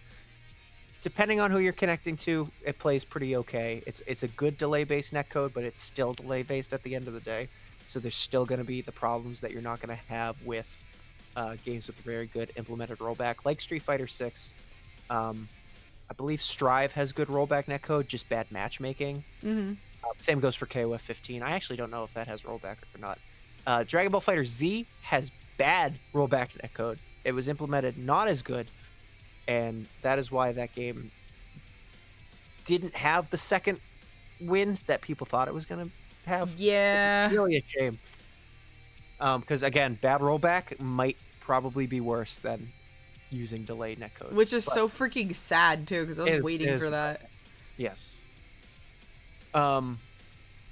And most recently, with the release of Heihachi and Tekken 8, someone posted this exact photo of Akira as the 4th slot in Tekken 8's Season 1 and says, when can we get this? Which most people like myself were like, that is not the character you pick for Tekken. This guy's way too complex. Uh-oh. You pick Jackie, or you pick Sarah, or you pick Lao. That's fine. Right. But Harada responds, and he goes, when Sega wants to make a new Virtua Fighter, basically when it's relevant, then we'll talk. Right. Terry is in Street Fighter 6 only because of the Fatal Fury, like, revival / people fucking love Terry Bogard post 2018. Right. And how kind of cool and brain damaged she is. So, it's still radio silence. We don't know what they're going to do with this. It might stay dead. I would love, personally, to have Virtua Fighter 6. But there's a bunch of things that they have to do right first. One of that is be literally not the last major fighting series that has not embraced anything besides delay-based netcode. Right. But also they need to have a decent team working on this. I do not know what the fighting game team at Sega looks like now than it did 15 years ago, than it did 25 years ago. Those people don't work at Sega anymore. Those people they might still be retired. I don't know. I don't have a lot to add past this point because it is so in the air and people yell about it, and I worry Virtua Fighter is going to fall the same way that Darkstalkers did 10 years ago, 12 years ago, where they said, hey, you guys like Darkstalkers, right? We're going to put out this Resurrection 2-piece with Night Warriors and Darkstalkers 3, and people go, we love Darkstalkers.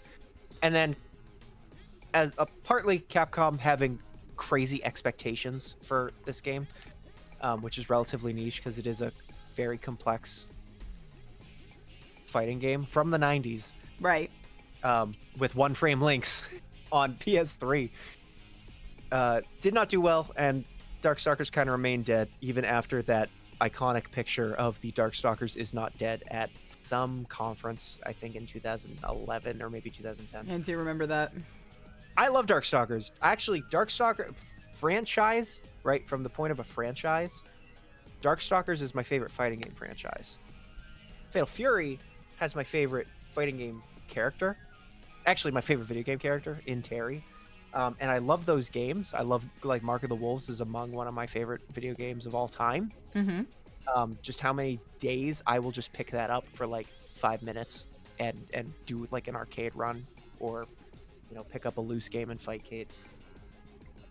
But the Fatal Fury games are not necessarily my favorite because I'm not a huge fan of the line system in which you fight within the foreground and the background. Mm-hmm. So Mark of the Wolves being like, hey, this is a game with Fatal Fury characters that's not necessarily KOF, that has really cool mechanics and it plays in a 2D sense. That's what hooked me. Also, all of those characters rule, except for Kevin. Kevin's okay. Kevin wins every major. Kevin's okay. Kevin wins every major. He punches you and you explode. The explosions are the important part, though.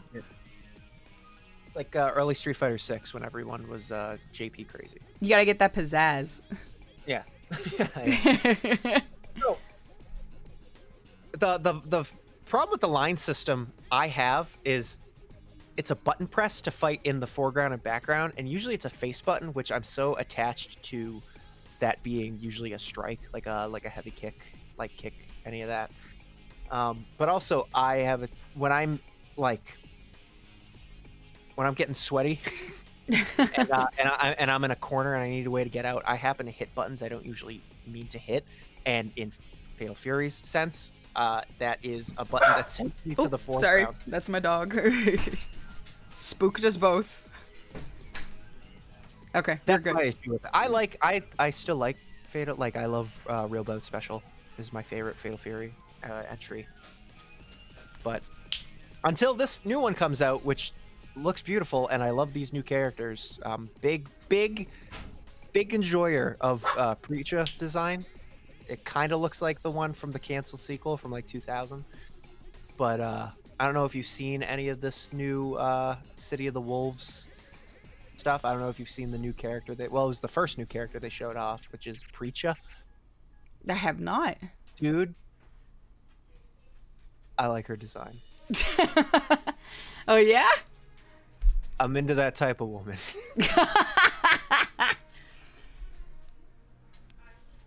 What does she look like? We can pull her up. All right. I have one slide left, which is which game we're playing tonight. Okay. Because we are not playing Ultimate Showdown, but I also wanted to go all the way back to the Model 2 and some of this early arcade stuff, right? Because there was one thing that I said I would get back to.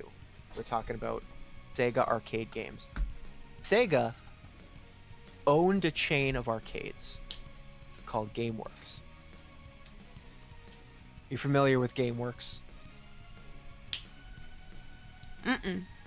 You're not familiar with GameWorks, really? Oh wait, Okay. no, I am. Oh, okay, okay. I misheard. We're gonna do GameWorks. By the way, I use the Ocean Hero search engine. You should do that. It saves the every search you get takes bottles out of the ocean. Doing my part. So GameWorks was a chain of arcades, kind of like a Magic Mountain. Right. We had one for a while, and there were a couple of GameWorks exclusive arcade games, one of which I don't think used the Model 2, but it looked really close to it. It might have been a Model 3 game. And I'm going to type this in and hope for the best. That is it. That is not it. Whoa, balloons. GameWorks Sky Pirates. I think that is the name of the game. There was a game right at the front of my local GameWorks. Yes, VR amusement ride Sky Pirates. First an ad. It was a 2-story arcade machine. And this is kind of obscured by the rest of the panel, and also it's a dim screen. 2-story arcade machine? You sat in a machine, and you were moving forward in a hot air balloon race, and you were controlling balloons, and they were bouncing around. And this is a regular arcade. What? And it's a giant tower of a 2-person that you would control. You would move up and down to navigate obstacles and other balloons. That's wild. This is like probably the most obscure Sega arcade game that exists because you can't buy this. Well, obviously. Heck, But I don't when even know where GameWorks- you could play this. When GameWorks folded, this is gone. I don't think there are ROMs for this, and you can kind of see it vaguely. Yeah. But like it was a hot air balloon race, and I think maybe a shooter of some point. That's insane. There was a second floor restaurant, which is maybe where this is getting shot from. This is not my local GameWorks, but I would just watch people play this all the time. It was That crazy. is so freaking cool. It's super cool. How the heck? But that was the obscure thing that I wanted to talk about. That was semi-related to the arcades that we were talking about, because Sega owned GameWorks. It was really cool. I just find that really crazy that that machine exists or existed. Like, there's so much that goes on to make something like that work. Like, it's insane. Not to mention, like, the machinery involved in order to make sure that both players are moving, but it's not even simultaneous movement. It's individual movement. It's independent from each other and moving in correlation to the stuff that's happening within the screen and inputs. That's insanity. It's insanity to think about that actually existing. And you got to see it. I should fight you. There's more. If you look up Sega Sky Pirates arcade game, that's you'll get a couple of shaky cam footage. I don't think anyone has it fresh because a lot of this stuff was from when GameWorks was a national chain. So this is, I think ours went away in 2008 or 9. So it's all proto YouTube era videos. You know, a lot of 480. Right. A lot of 009 sound system intro into WMV. That's pretty funny. Not gonna lie. An era, a true era. It is good. So this is my last slide. I said we're not playing Ultimate Showdown. Right.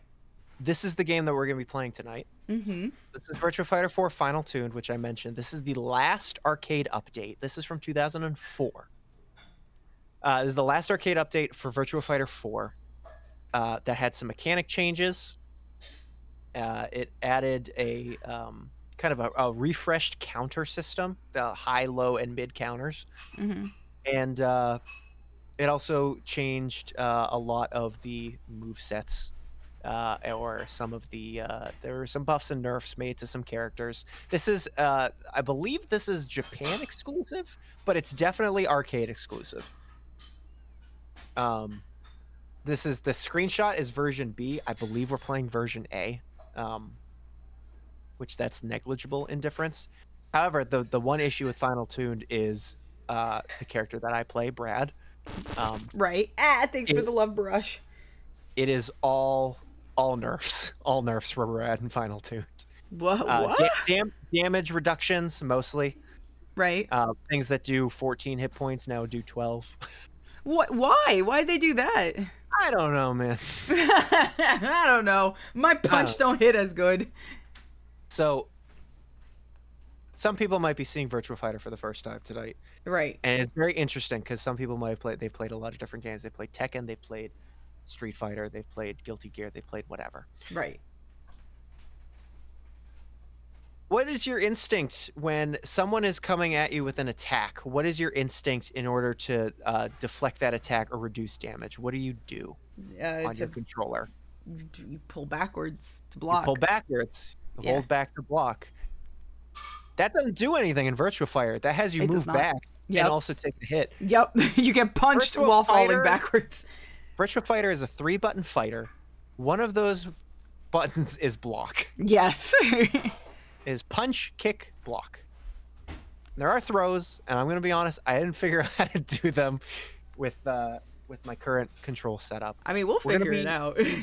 We're going to be doing this on Fightcade. Yeah. Virtua Fighter games do not emulate good on Fightcade.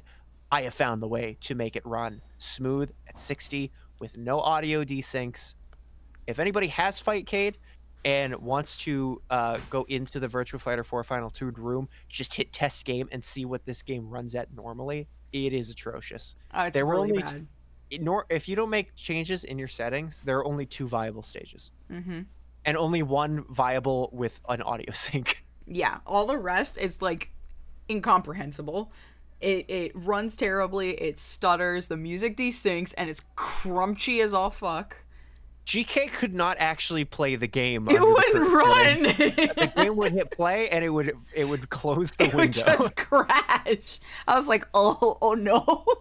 Under these settings now. Yeah, now it runs just like fine, butter. and it runs at 60. It's beautiful, actually. It's super fluid, no stutters, no crunchy. It sounds really good. Mm-hmm. It is nice, but oh my god. So just the fact that it canceled itself out and it's like, mm-hmm. Nuh-uh. So we're gonna scrap probably for like an hour. Not gonna really show you anything. We're just gonna kind of go. You'll learn it as you go along. It's just punches and kicks and blocks. It's gonna be very hard to train yourself to learn to hit a button to block. Yeah. Well, even when we were like semi-practicing, it was hard to remember that one of my face buttons is to block and not move back. Because you can move back, sure, that does work, but you will get swiped on your way backwards. So you're still taking damage because you're not blocking. You just moved out of the way and got, like, scraped. So, also, hi, Pat. Welcome in. Good to see you. But yeah, it's one of those where you gotta, like, the norms of most fighting games, you have to kind of be like, oh, right, that's not what we're doing here. So hooray, I'm gonna get hit a lot. I know I am, because I'm gonna forget. The ADHD creature in my brain will activate. I will forget. I'll backflip. I'll do everything else but block. That's the end of my slideshow. Thank you for coming to my slideshow. Hooray! Didn't he do an amazing job on his presentation? I am so proud of you. You did so good. Do you want to, before we switch to the game? Well, first, I'd say a little bathroom break. Oh, yeah, absolutely. Absolutely. Do you want to hear that Virtua Tennis 4 song one more time? Yes, actually. Okay. It's really good. Okay. Let's join us in the listening room, chat.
Okay, let's take a pee-pee break and water refill break and get your snacks, everybody. But I want to dance! Okay. It's like you took out my legs on the dance floor and I fucking crumpled, dude. So when I close this window, nothing will be on that TV. Well, we'll be going to the BRB screen, so okay, you are correct. I'm gonna close this window now then. Okay, fine. We'll go to BRB screen because CEO is bossy. I gotta go piss, girly. Find a tree. We'll be right back.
And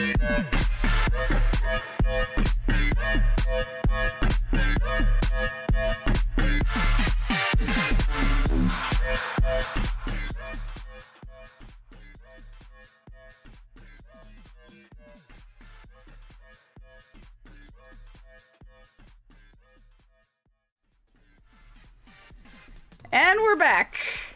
Welcome, everybody. How are you guys doing? I keep forgetting how insane that freaking Metallic Madness remix is. It's so good. I need to listen to it like fully on like my own because it genuinely is super good. But hello! Welcome back, everybody. We are back from our BRB. Good to see all of you. And we're gonna play some games. Ain't that right, CO? I'm ready. The hat. I'm ready. So, as we said, if you're just joining us, did a little history of Virtua Fighter. We're going to be playing Virtua Fighter 4 Final Tuned, the last arcade update to Virtua Fighter 4. Yes. This game came out in 2004. We're going to be playing the arcade version of it because that is the only one that existed for it. But for those who are interested in getting into Virtua Fighter, this one's not a bad entry if you can get the settings to work. This is available on Fightcade, one of the two that kind of sort of work. This and Virtua Fighter 3 Team Battle. The other one that was briefly mentioned in the history but not actually shown. So, I'm going to go ahead and move myself to online if you would do the same. And I am going to challenge you. Oh no. I'm going to do... Oh, we could do... Would you want to do like a first to 10 or a first to 20? I mean, I'm down. I can't wait to get killed, but I'll do it. Let's do. Yeah! Final Tuned is one of the games that has ranked. Oh, fun. Let's do first to 10, see how long that takes us. Okay. Except. Because then we can just go in and over and over. So first person to 10, I think it's first person to 10 wins, not best of 10. Right. I'm going to set my delay to 2, just in case.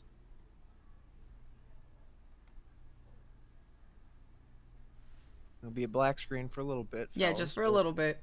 Death is temporary, GK, don't worry. So true. I woke up from death the other day. I'm alive again, all right. I'm feckin' immortal, ain't I? I turned this morning. You know, I get those like, you know, I kind of, when I lay down, I like twist my my lower midsection to get that like lower back crack thing. Yes. I got one that I have never felt. It might have been why I felt so lightheaded this morning. Oh, it really? was all the way down, like, it was my entire spine. And I was like, oh! That's so pretty funny. In. Are you in? Yeah. All right. So I would say pick whoever you want. I'm going to pick someone I don't usually play. And remember, if you want to hold that back button, that will allow you to pick an alt costume. Gotcha. Welcome to, where is this? So the black bars look weird because we are playing this in widescreen. Right. For those who are like, what's that about? Okay. Bap! Oh, fuck! The downward fist onto my fucking head. Oh, I'm so stupid. I got our classic conversation sidetrack. We'll have to revisit it maybe later towards the end of the stream. But I owe Dan a picture of Preacha. Oh yeah. Yeah, you owe me too because I wanted to see what it was. Listen. Let me set the stage for you. It's a Muay Thai girl with big blocky glasses. Oh, that's so cool though. Hey Zenny, welcome in. Preacha! Ready? Go! Wave ocean. Total restroom. And my knees? You're juking and jiving pretty good. Well, not that one. Not that bit. Oh.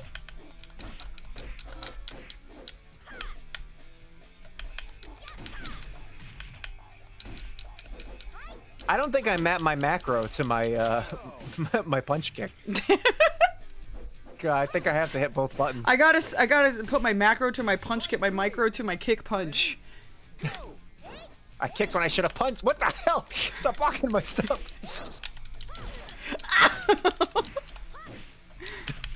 Die. Also, if you you can dash at me, if you tap the run button and you use your punch or kick, there's a different strike that comes out of that as well. Got it.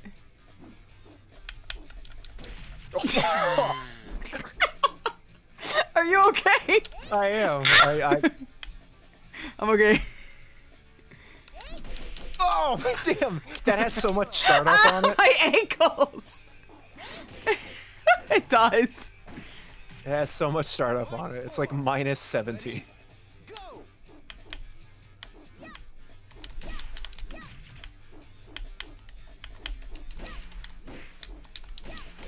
I'll just keep doing that. The chop that whiffs. Again, characters I don't play. Ow! 2-2. 2-2 in a first attack. 2-2. Fight 5. Ready? Go. Oh, I'm not getting up.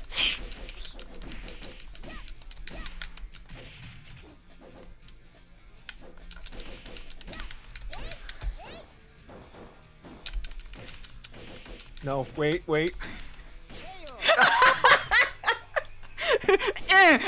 My kidneys! Punch me in the fucking head. Yo, she knocked the fuck out, though. I agree. She told you, I guess. Oh, okay. So you're stuck with pie, or you should be. Oh, You're I locked do in like because you pie.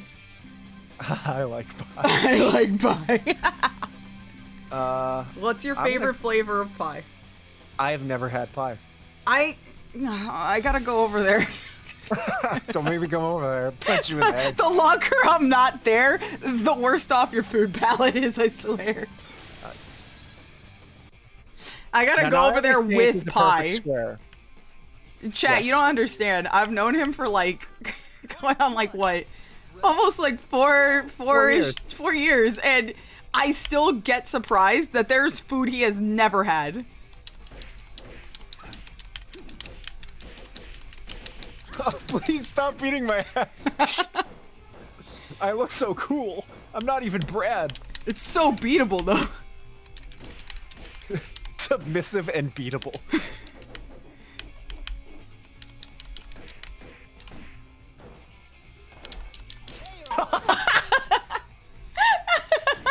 Tried so hard. That down fist is undefeatable. No, it is.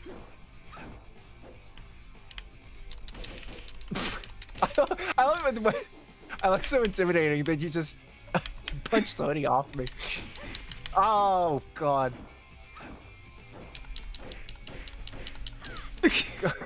Go rolls. Worst. Ow, my elbow! Worst running kick ever. Asked to leave Virtua Fighter. Asked to leave Judgment 6.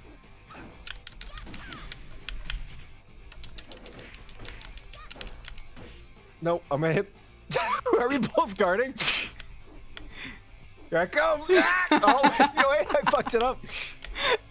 Ow! No, I fucked it up. He got my knee. Stop hitting me!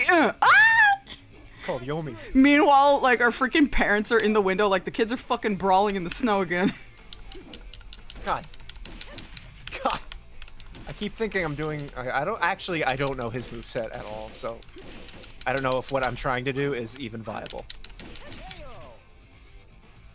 Go! Go. Go! Yo, make a snow angel! Ready? Go. Is he asking just me if I'm ready? I actually don't know. Alright, what is that? Is it an elbow slash? What is it? Okay, I can get down with this. I'm gonna hit it.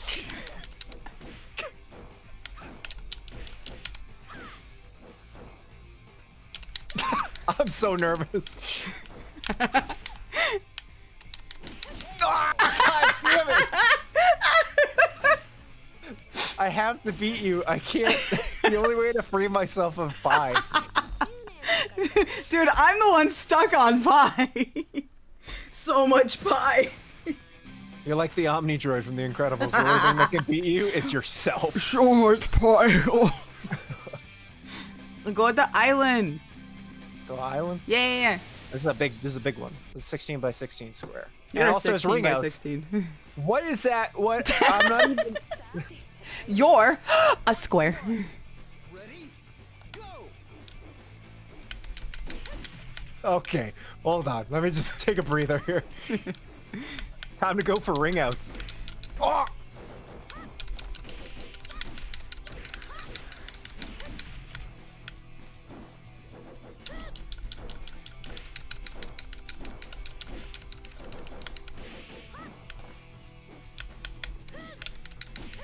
God damn fucking.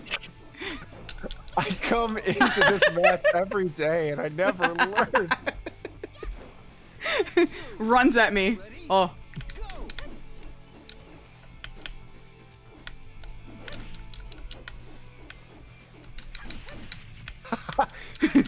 I keep thinking I'll have startup.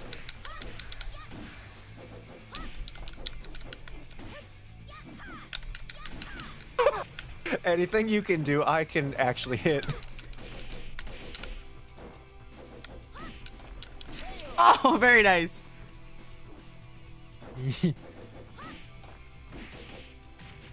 Fight 3. Ready? Go!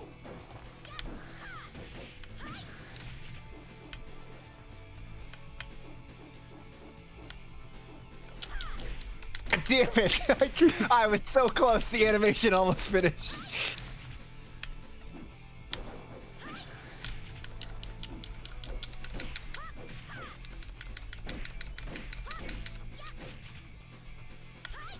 There we go. KO! Just waiting for that finisher. Fight 4. God. Ready? Go! I can't move back fast enough.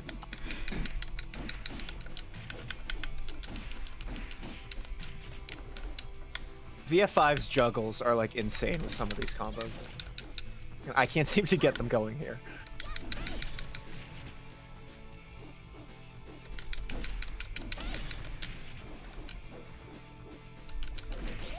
I thought that would do something else. Here I come! Oh, fuck! I didn't think it would just run back into a punch. Ready? Go! Oh, I thought you were gonna strike immediately.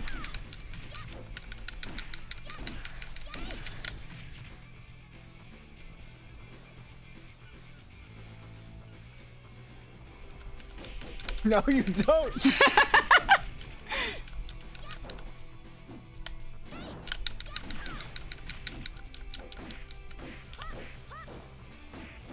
Please! No! The same move! I am stuck from pie. Sit down. Too much pie. Too much pie. I'm the blueberry. I just got 3-0'd. I am the blueberry. HCO, I need you to go to the Air Force Museum in Dayton, Ohio and get a picture of yourself in front of the ME-163 Comet and DM it to me. Is that lead? Yes. Yeah, I can tell. Yeah. That is... That is a very lead comment. Alright. It's Bradshaw. bread! Alright, aquarium? Okay. It's not even finished built aquarium. yet! What the fuck? Oh, I think it's to keep us from hitting the glass. Which I guess is fair. We would end up killing a lot of things. Okay. I'm locked the fuck in.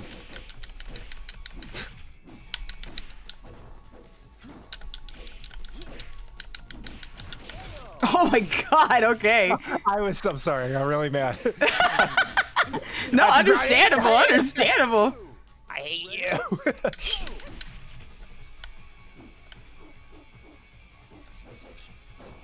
Okay, so he has an awesome running knee. And it does not have as many frames.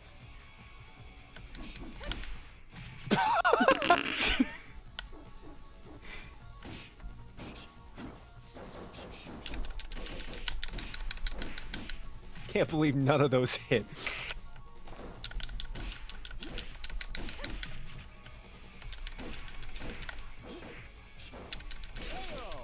I hit the wrong button. I meant to card. Fight 3. Ready? Go! Why won't these connect?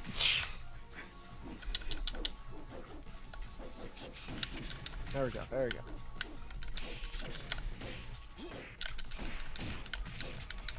Little elbow slice. Nope. Hey, your health bar is down. I'm feeling good. Hey man. Ready? Go! Because I'm not in my good costume.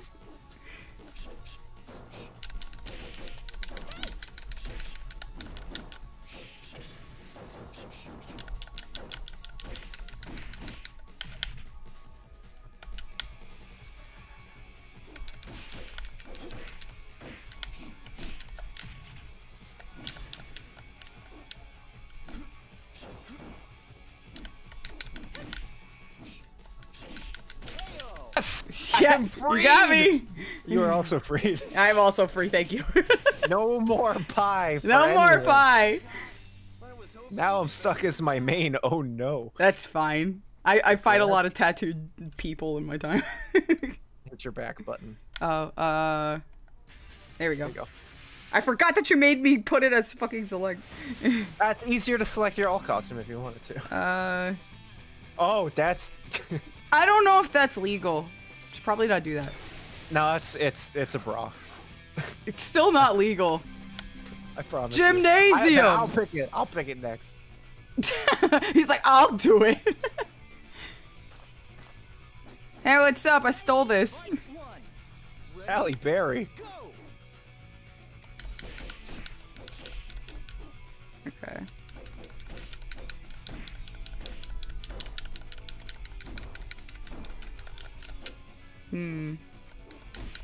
She's interesting, I guess? It's a weird style. Yeah. I switched off because I could not figure out how to. She does have a lot of throws and grapples.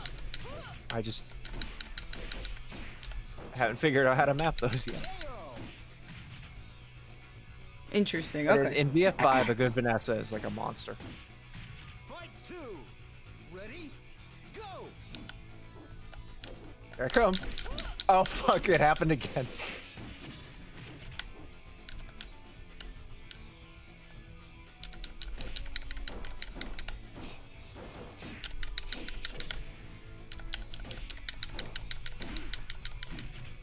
Oh, that saved me. You're just like, slams against the floor. Oh, fuck. That, I'm impressed with how much you're guarding. Ready? Go! Because I always forget to use the button. Which is why Pie in the Sky happened.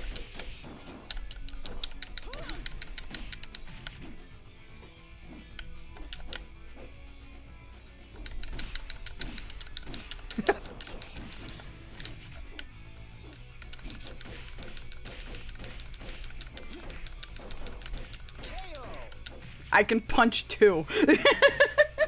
Listen, man. Yes. Ready? I am trying so hard to get my running strikes to work. Oh, shit. There we go. That animation was wild.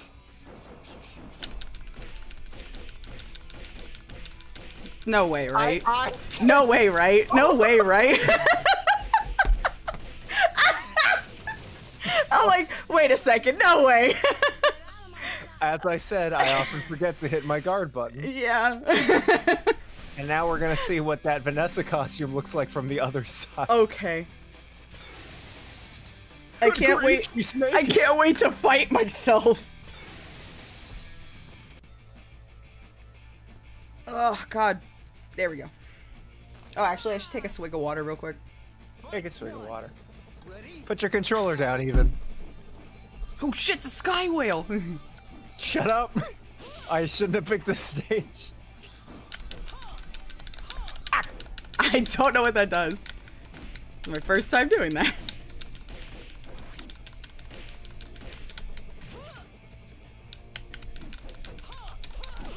Oh, nice.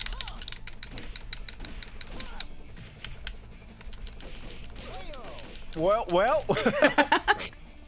I love am you learning. juggle after I'm dead. Yeah. Fight 2. Ready? Go.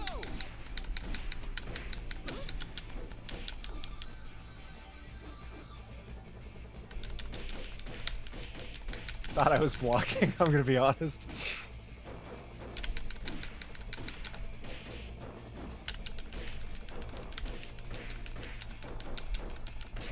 Oh, shit. Fight 3. Ready? Go.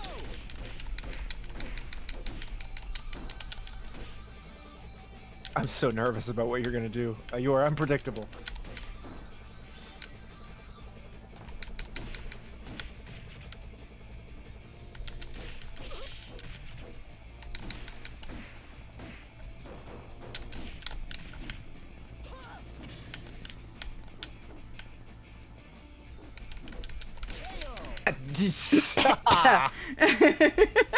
Hi, Kevin. Welcome in. Hi, Kevin. Hi, Kevin. Well, I'm doing all right. How are you? Grandpa. he's Grandpa, but level 2. drunken master type. Where would a drunken master be? I think his stage is... I think it's Temple. Probably Temple. Let's go, Temple! We're gonna pray and shit. And shit. And shit. Probably more him. He can stock his drinks, and I again, don't play him, so... And I haven't played Final Tuned until this week, so... We'll see.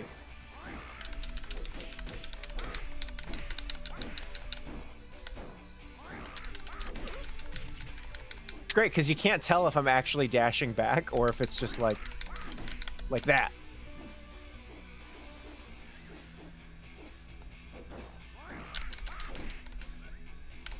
However, I do have to get back up.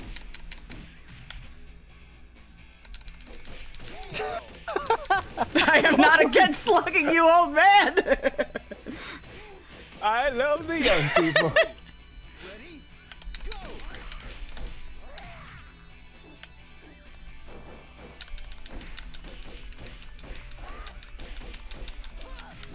He's literally beating my ass. Oh god, this. I remember this. Yup. God.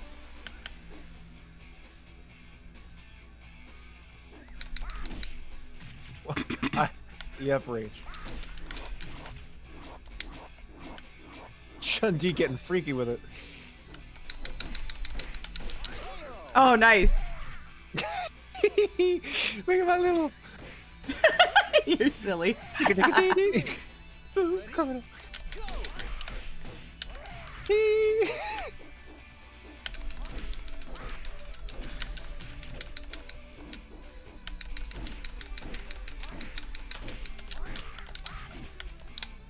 Sounds like fuck. a duck. He's good. He's a good guy. Please stop literally beating my ass. No. Oh my god! My soft spot. I landed on my bullet. Fight 4. And met with your foot in midair.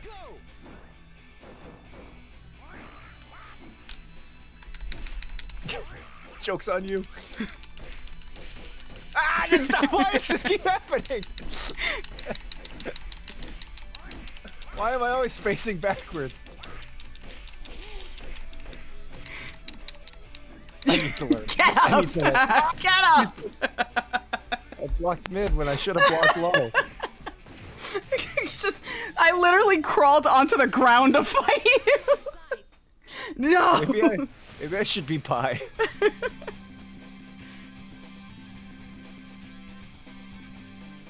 Try go again. Go. His hoodie's so fucking cool. It's but cool. that Until you right punch there, me he in the looks. face and it comes He off. almost looks like he's not like part of the game. It's really hard to explain, but like that particular render, it looks so faded comparatively. I think the only way I can win is if I pick an open, open log.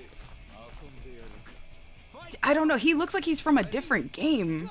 Like I don't know how to explain it. It is a very not VF design, but he is from the villain organization of VF, which is called the Judgment Six. He is one of them. There are 5 others. I don't know who they are, and they aren't playable. Please stop guarding. Let me hit. Okay, now my turn to guard.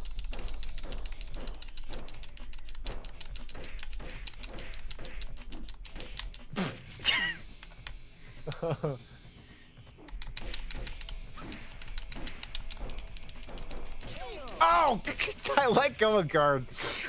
That's the third one. I didn't think the third one would be the one that fucking killed me. Fight 2. Ready? Go!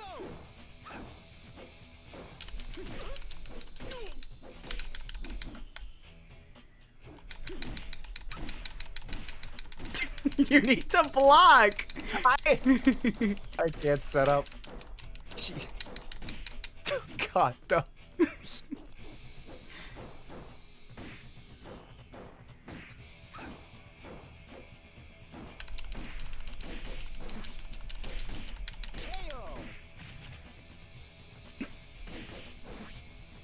Bitch a fighter? I didn't know that about trees.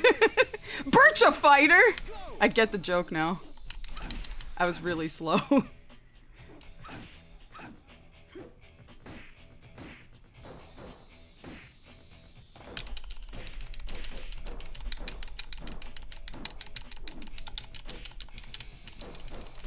I just want to get away from you, but I have to let go of guard to do it. I'm gonna ring out! No! No! Oh.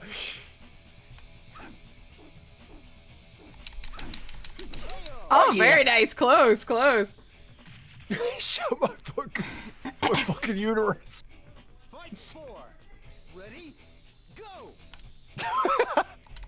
I could feel you pressing the X button.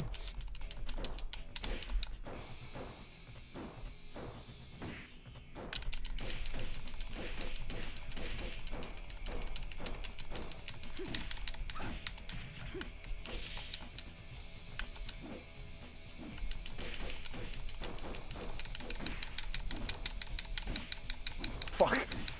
Oh, no!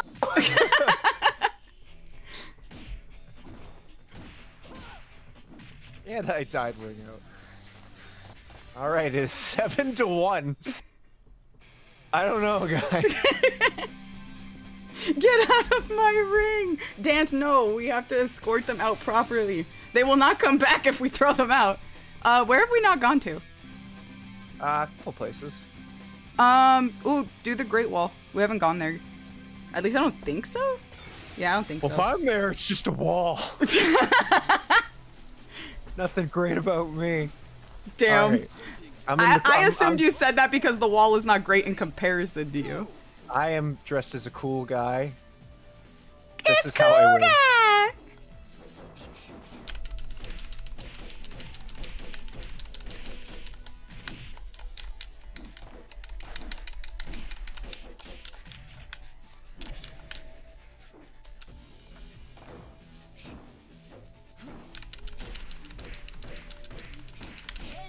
Very nice.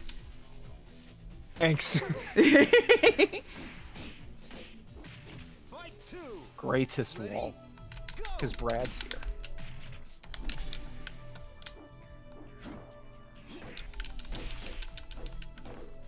So if you want, if I'm on the ground and you want to do like a really solid combo ender, you flick the stick up and you hit A. And that's how I do this. Oh, okay. Which is how a lot of people end their combos, because it does do a lot of extra really good damage. Fight 3. Ready? Go!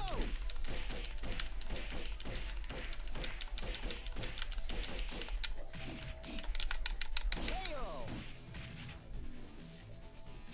Fight 4. Ready? Go!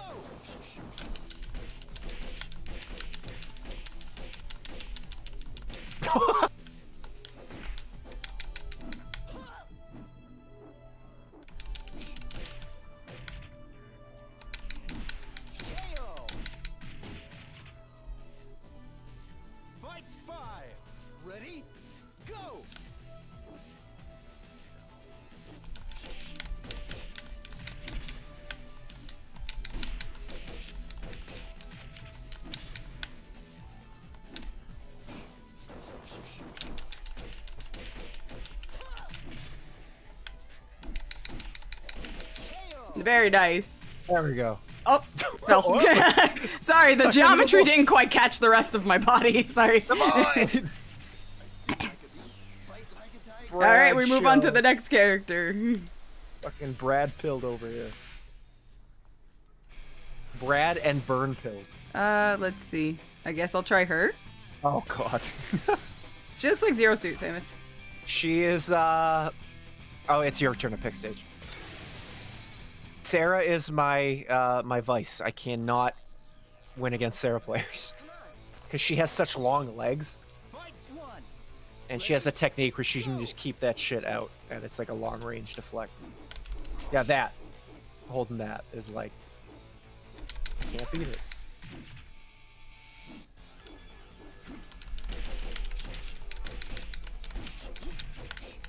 No.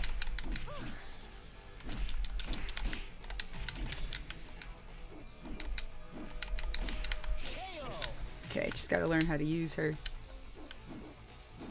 Fight 2. Ready? Go.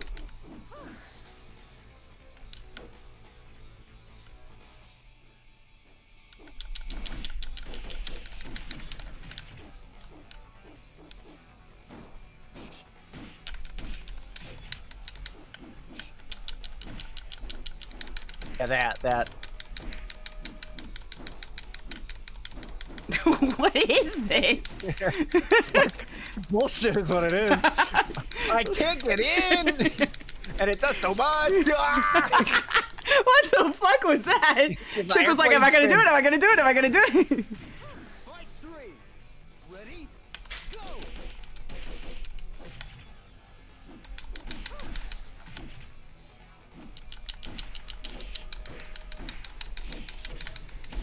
KO. Cool. Fight 4. Ready? Go.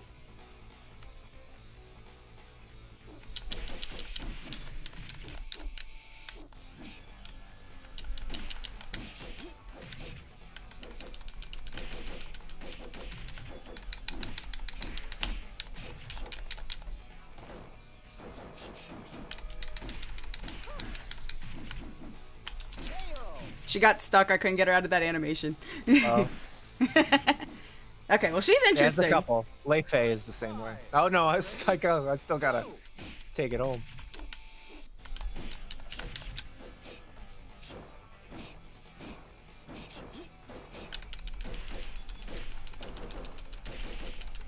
God, her strikes are so quick.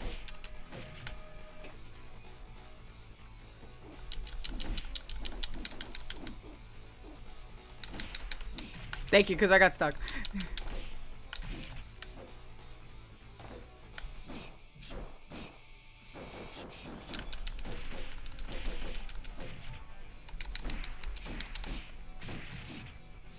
Yeah. Ah, yeah, I couldn't get up.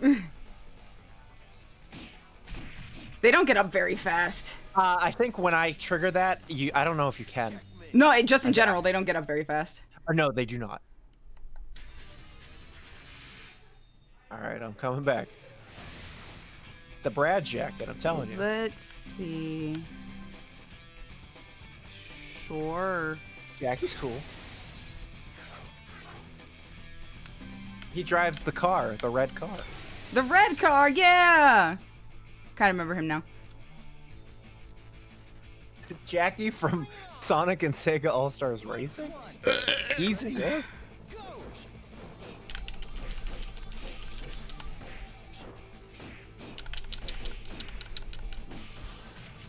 Oh, it's a war of attrition. Got it.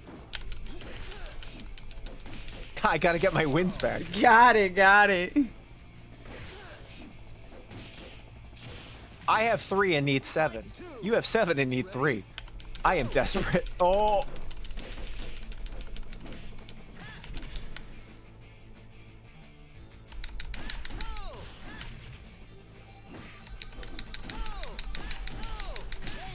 Oh, shit. You and your parachute pants. Fight 3. Ready? Go. Go.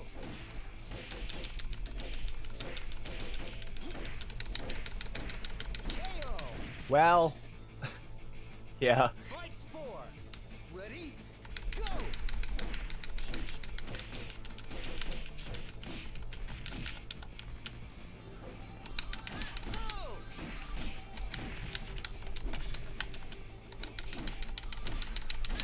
Oh fuck. No. So you're gonna have to get another character. Uh, Off you go, buddy. got burned by Brad. Get that floofy hair out of here. Alright, you want to see the worst fighting game pose? Okay, I'm ready. You will never expect. I will never what this guy's expect. Stance is. Oh no. Stance. The stance is unreal. If you saw someone stand like this trying to fight you, you would. What the fuck? Ready? No, sir. I think you need maybe assistance. Do you want me to like, you know, call some? What the fuck? It's like fighting a crab. I hate him. Oh, he's so lame. He does. It's like praying mantis style martial arts.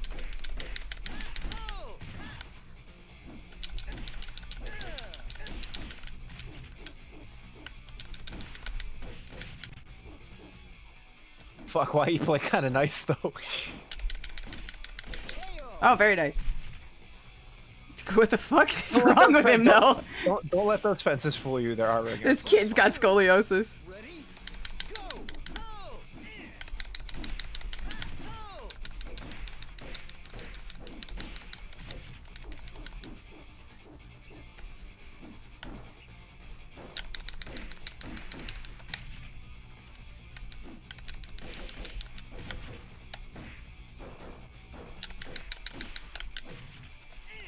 Oh! Oh, jeez. As a cool move. Fight 3. Ready? Go!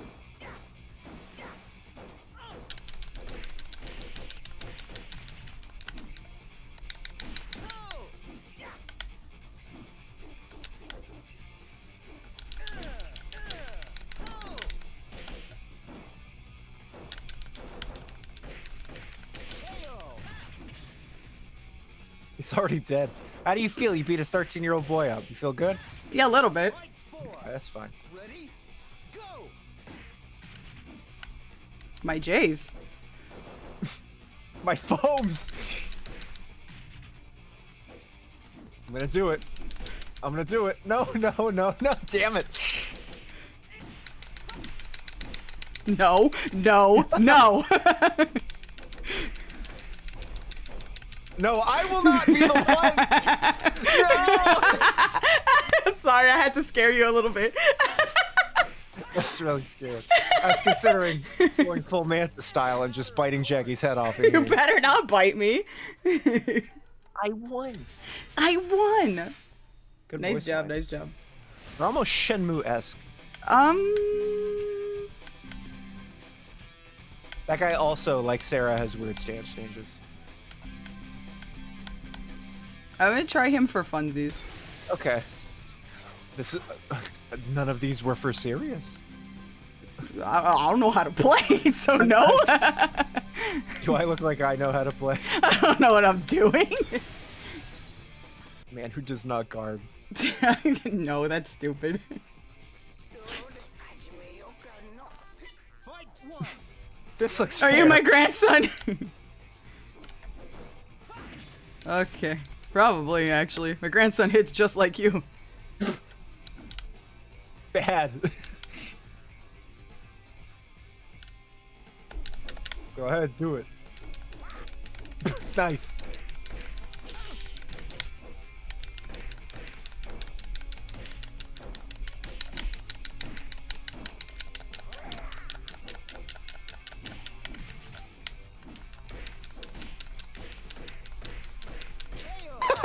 Damn it. After it takes me 3 to go like, oh, she's just gonna keep doing it. Fight 2. Ready? Go!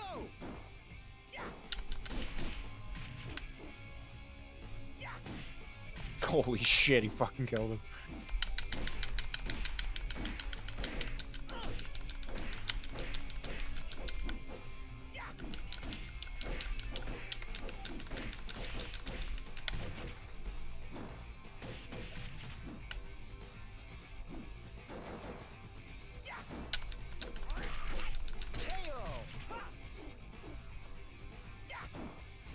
Fight 3. Ready? Go!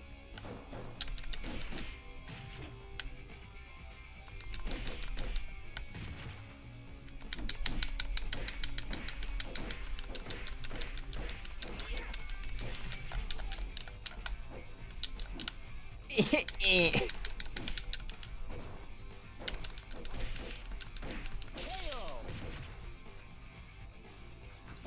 Fight 4. Ready? Go!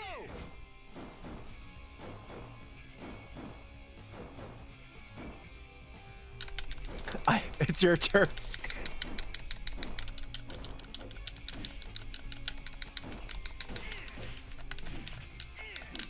Oh, I missed.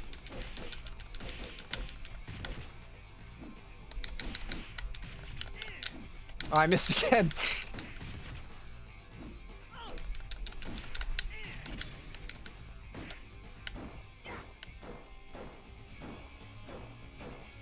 KO! Oh, my ankles. They're made of glass. Just like my brittle bones. 5. That's why we're fighting in the snow. Go! No. Okay, I'll stay down here. Oh my good lord.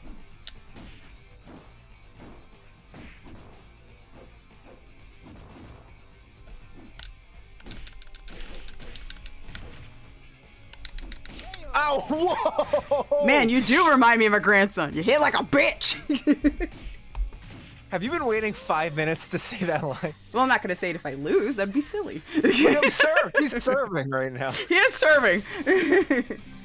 Why didn't someone tell me GK was streaming WoWie? Oh, I'm sorry. Usually, I literally posted it in like 80 servers, so if you didn't see it, you're just not in those 80 servers, I guess. Or on Twitter, or in my Discord, or in Swole's Discord, because technically any of the team members that stream, it'll pop up. But I believe in you, Larry. Oh, we didn't do arena on stream. You've been wanting to say that the entire stream, let alone the past 5 minutes. I haven't been the old man for the entire stream, so you're unfortunately incorrect. Right. The wrestler type is my last hope. It is 4-9, and I'm sweating. Ooh, what was that? He did a thing. No, that's not what it was. Now I don't know how to replicate it. Fighting games in a nutshell.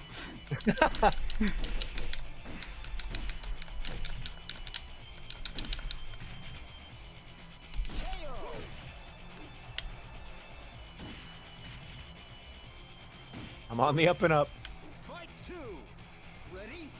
Go!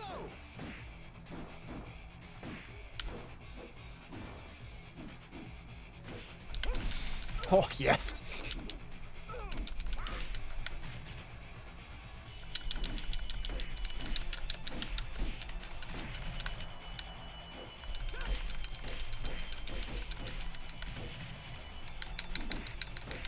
KO! Fight 3. Ready? Go! Oh god, he's doing a thing again. He's a wild and crazy guy.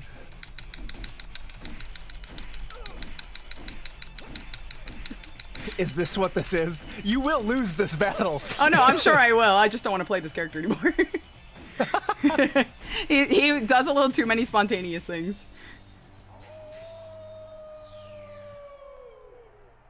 The furry. No, wait. Oh my god, I even saw something about that earlier. Wow. Well, I had something to... Yeah, what's up? Sure. I'm trying to pick every character. Coliseum. What's up, Larry? Who'd you pick? I don't remember. Him. Oh, yeah. This is the Sega bass fishing guy. Ready? It is? Go! No, he wants to catch one fish. Oh. The giant fish. I want him to catch a fish. He has a cool fighting style called Pancrase. Interesting. Do things. You definitely do a thing. Okay. Okay.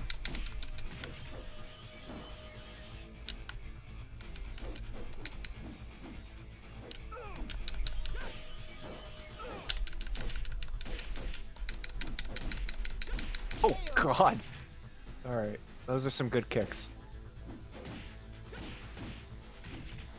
Fight 2. Ready? Go.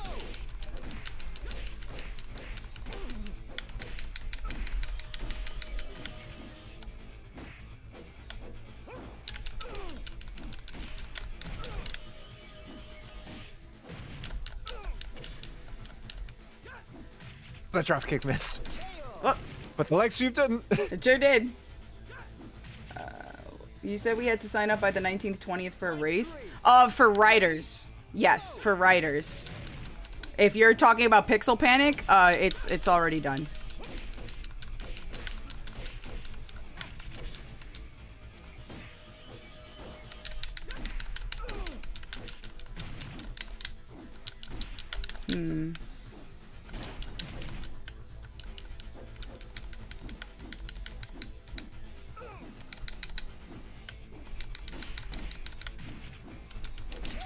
Dang That it. sweep, leg that sweep works. It's Yeah, good. that sweep's ridiculous. I'm trying to like time it so you wouldn't expect it. Like, oh, he's just gonna get up Ready? and not try anything offensive. And then I do it.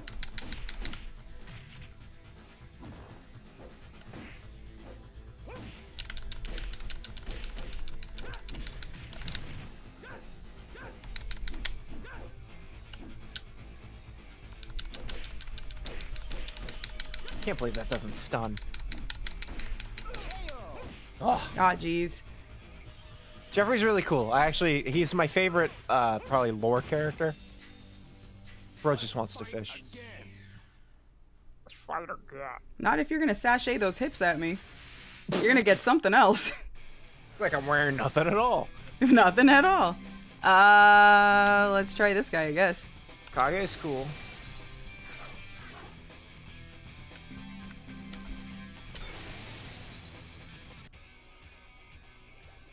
Ring Racers is for this Sunday, but that's already done.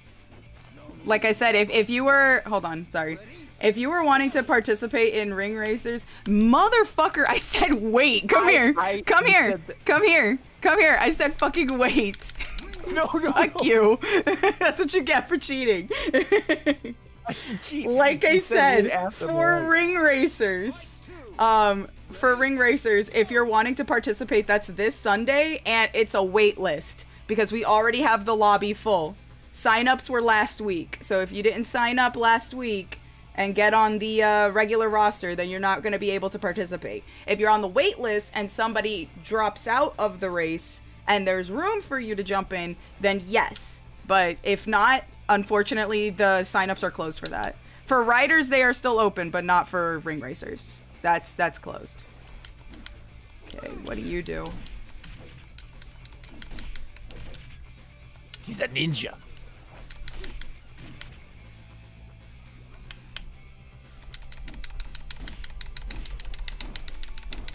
Time's up. Oh shit! Did I lose? I have no idea. No, I won. I won. Ready? Go.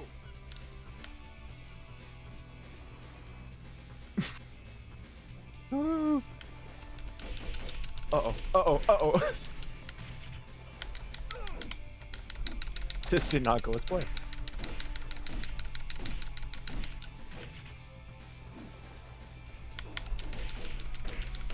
Oh, shh.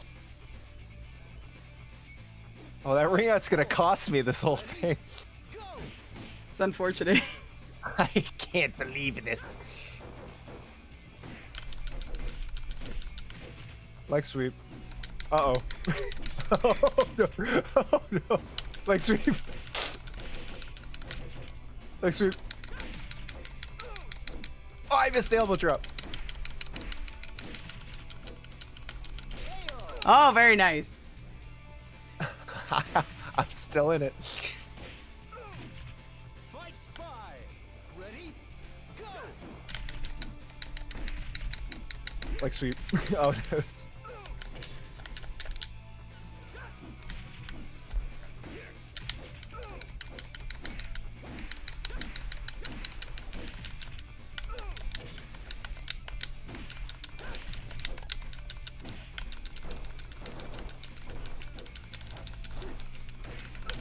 Oh, no, no, no, no. Leg sweep. No, let go. Yeah. Ah, no way. Man, I am really being clitoris blocked here. The chips. Yeah, I'm sorry. I may not win the fight, but I will do psychic damage while I'm here. I don't even know what that is. No, I know. I'm aware. All right, let's try this guy.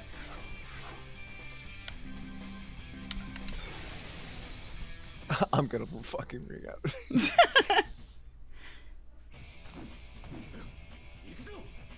Fight one. Ready? Go. Hmm.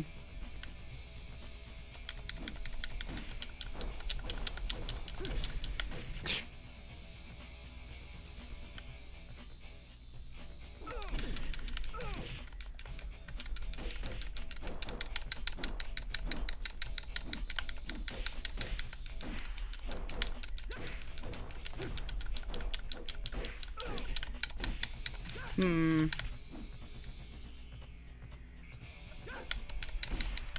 Oh god.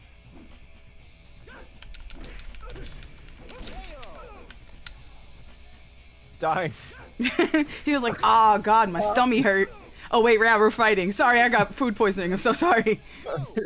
I shouldn't have fought in the ring. Why'd I get those nacho fries before the fight? Oh, this is how you do it. Ah! My face. I just dropped my elbow on that hard metal. Okay, I'll learn. I'll figure out your tech. Okay, good, because I'm still figuring it out myself.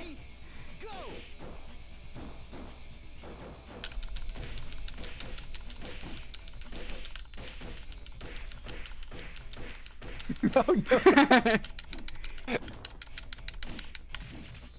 Like sweep. Oh shit.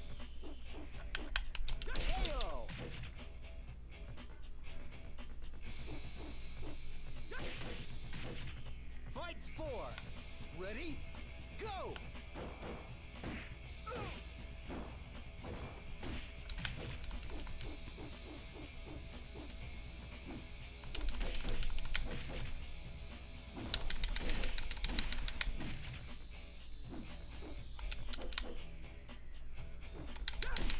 Oh, shit. No, no. This kid.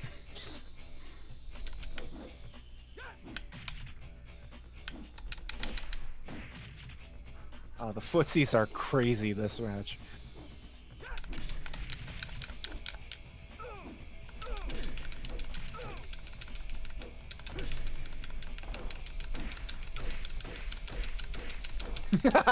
Oh shit! Wait, oh, wait, I think I slightly won. You slightly won that one. Ready? Just like cross tech and just go for the timeouts.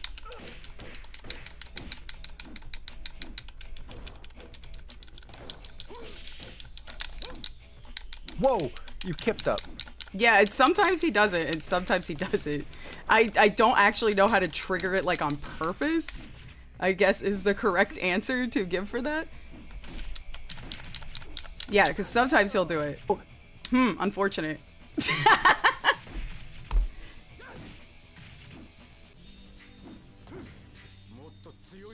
Bad evening. So I hit 10. Do I... I think it's gonna, yeah, it disconnects Oh, automatically. okay. I did it! Figure out what the freaking throws are. Well, I mean, we got it in that one match, but because it's so, like, we can't do it on purpose every time, we stopped trying to do it. I checked the quick start guide and I couldn't figure out how to, So for me, it's sometimes it's YB and sometimes it's XA. And then one time it was X and Y. So your guess is as good as mine. It might be a guard and a hit. I didn't try that. It sometimes is. There was one time where I hit A and B, which are both hits, and they worked. So I don't know. So, do we want to do a first to 3 or a first to 5 with the two characters we're most comfortable with? Sure. I don't know really who that is, though. For you, it might be Pi. Either Pi or maybe Vanessa? Could be, yeah, it depends. Kinda, yeah. Oh, we'll do a Pi. We'll try with Pi. Shit, you're already C rank. Oh. Is that a good thing? Yeah, you went from no rank, not even a question mark, to C. You just bypassed D altogether. Oh, cool. That's neat. Yay! Alright, we'll do first to 5. Okay. Ow! I miss playing Skullgirls with you. That's always fun. I enjoy playing fighting games with you. Yeah. I enjoy playing fighting games that you beat my ass in that you're allegedly not even good at. But I literally don't know how to play this game. Like, you know this. That's not a good thing to say after you, like, But I'm being honest! I'm you, sorry. like, 10-0 someone and go, I know more than you, and I've never played this. Well, I know less than you do, if anything. That I am really unintelligent in this. I'm gonna take a swig of water while it's loading. Ah, okay, there it is.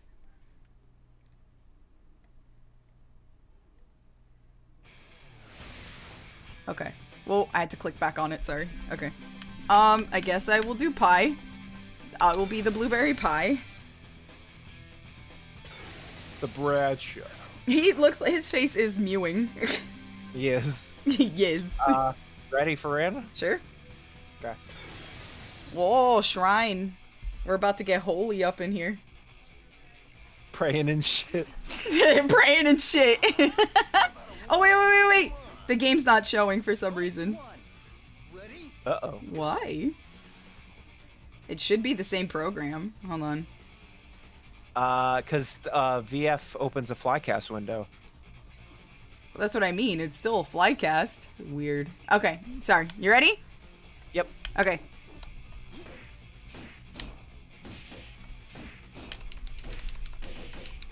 And it begins. I will never financially recover from this. Oh. Ah! My cataracts. Wave Ocean. Wave Ocean? That, and now I'm going to be saying Total Restroom.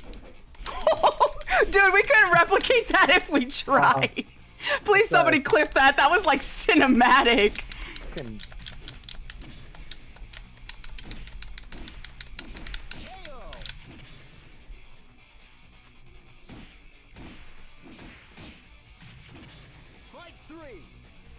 That's my signature gooch stomp. Does it get you bitches? No. Man, that's unfortunate. It gets me men. They are pretty strong. What? We did it a second time and it was kind of cooler because It was really cool.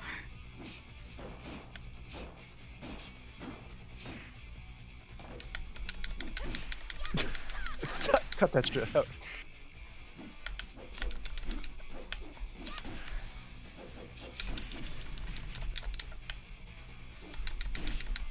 Ah. Yeah. Feel good. It's the one character I can't fight, I think.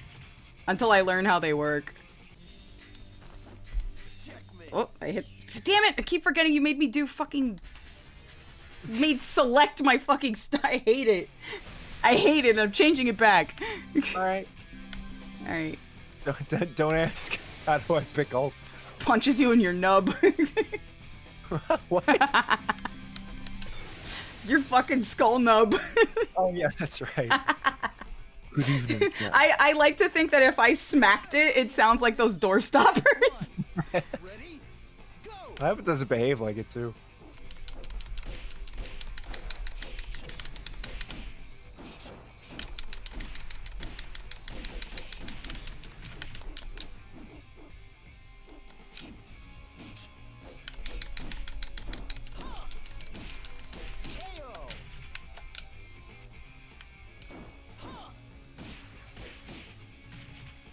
Fight 2.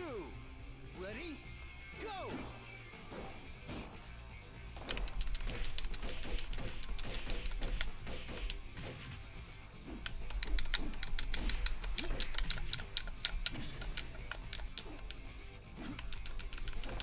Oh. Nope, heck you. Vanessa, you have some violent tendencies. Stop resisting! Ready? Go! Start resist. I need a fight. Excellent. Holy Ah, shit, I have jeez. perfect. You sure did. That's what happens. Fight 4. Ready? Go!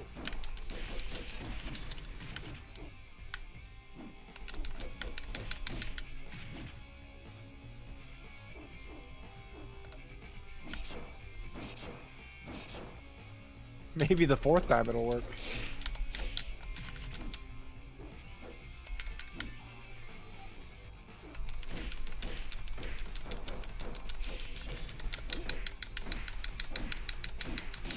Ah, jeez. Yeah, this character's impossible. Have you tried Brad yet yourself? No. I sting like a bee, bite like a tiger. Stinks like a bee. Wait, if you bite like a tiger, you realize how much bacteria is in that?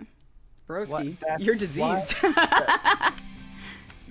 What the f- Sure, I'll give it a shot. Why not? I'll be your Jersey Shore counterpart. Brad, the situation burns. It does look like one of them. Bring it on. Gab's here. Fight 1. Ready? Hi, Tracy. Go! Alright, how do you work?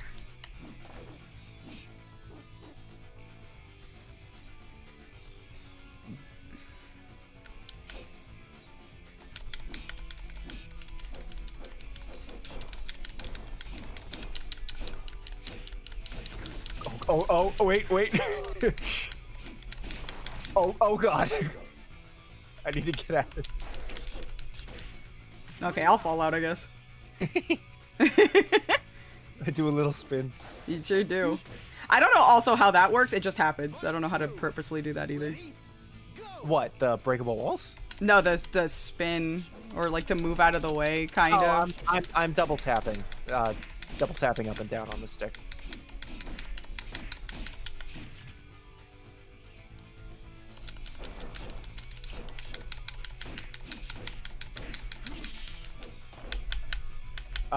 Brad? Brad, what the fuck? Oh. You never turn your back on yourself. So it's like me when I met you. Ready? Go! I don't know where.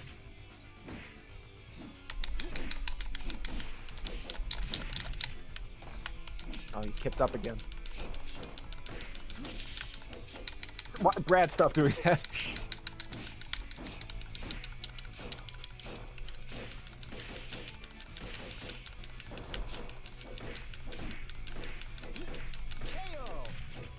I will keep punching them balls. You're fooling me because you do that thing and I break it, and then as soon as I let go of guard, you hit me with the 3. Ready? Good. Go!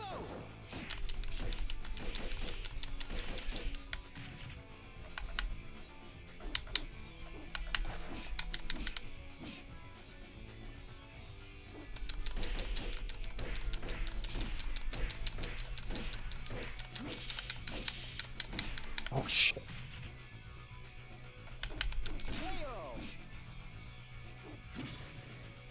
Oh Jesus, he moves so slow. It's a mixed bag. That's why I'm always dashing like this. Yeah, the dashing kind of works for me, but doesn't. It feels weird with an analog stick to double tap because like sometimes he'll run and other times he just kind of won't. On a joystick, it feels a lot better.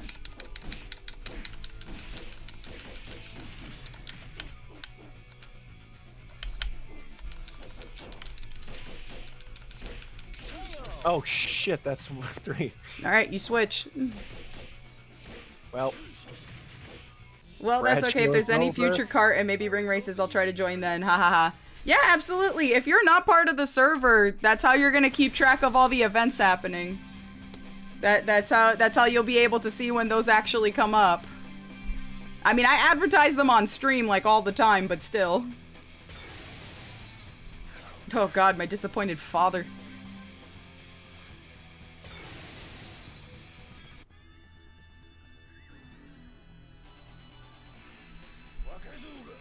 There he goes again. Fight one. Ready? Go.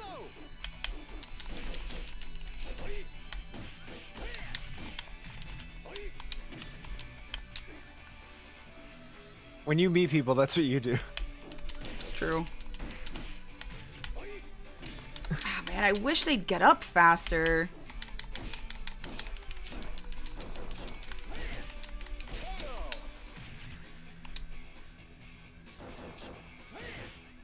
Fight two.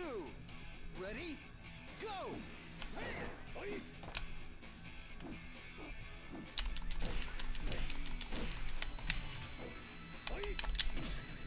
I promise Come on, you. get up.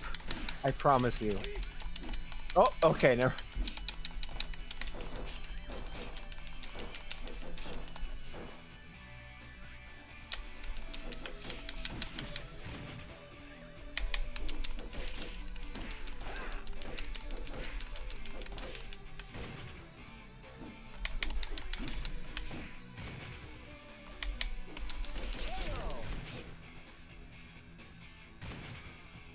Fight three. Ready? Go.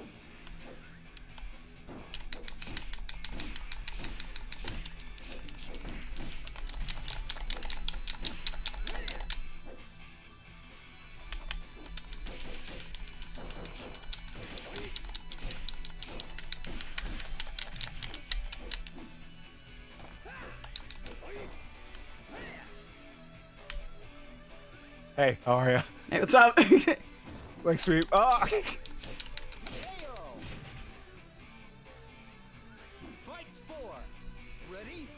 Go.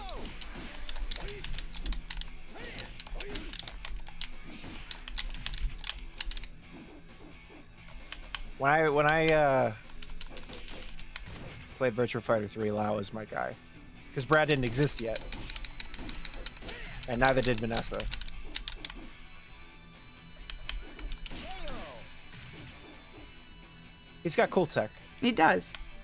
Fight five. He's also really cool in VF5. In VF5, his hair's all gray and his eyes are kind of bloodshot because he's still fighting, but he's actively dying of cancer.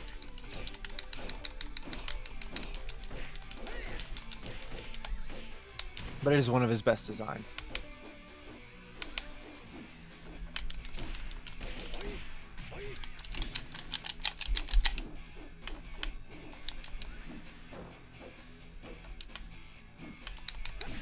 Phew.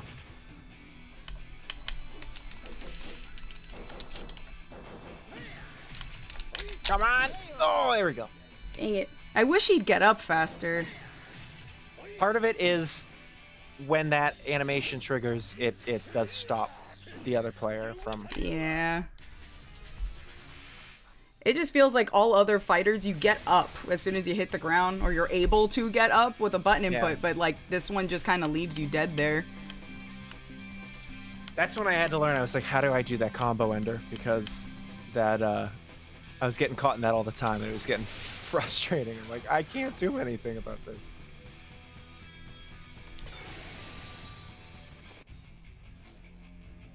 Did we ever do this one? I don't know, actually. I don't think so. Fight one. Ready? Go. Oh, it's gonna be quick. Oh, oh.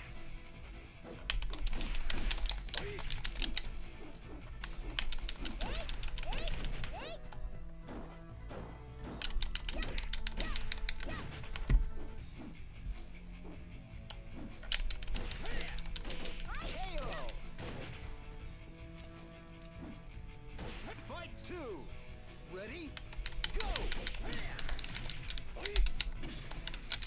Come on.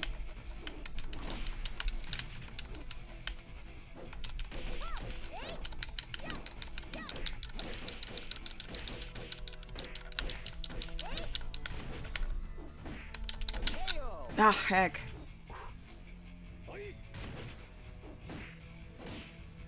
Fight three.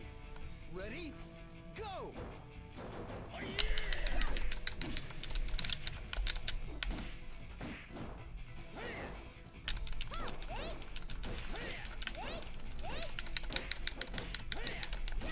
Come on. I can do it. I can do it. I can do it. I won't let you get a ring out. You can kill me in the ring, but you won't get a ring out. I'll knock you out in the ring. You'll be ringed out.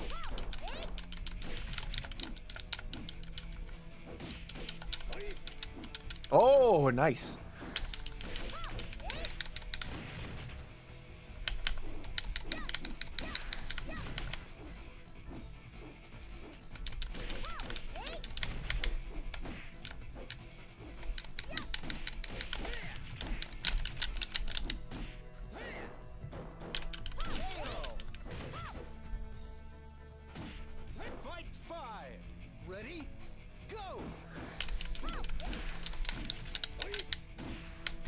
No.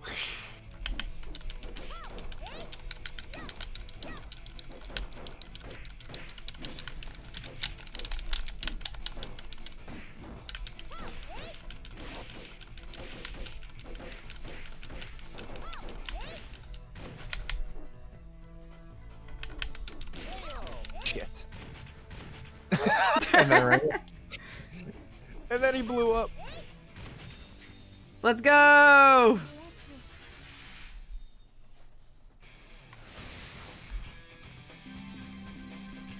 It's the only other guy we haven't seen yet. Yeah, we haven't seen him yet. I was gonna pick him, and then I saw like Kage, and I was just like, I'll try him.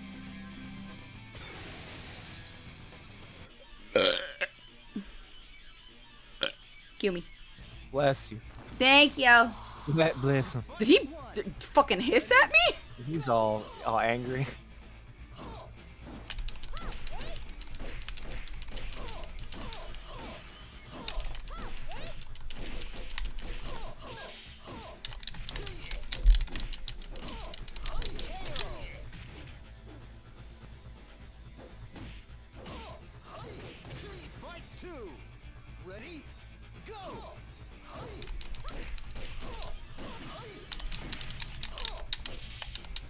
Oh, okay, just gonna grab for it, huh?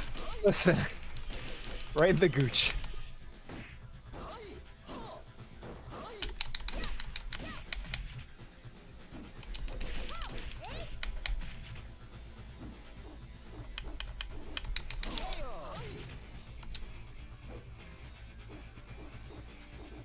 Assume it's also an offensive and defensive mode, like Vanessa. I forget what his style is, though.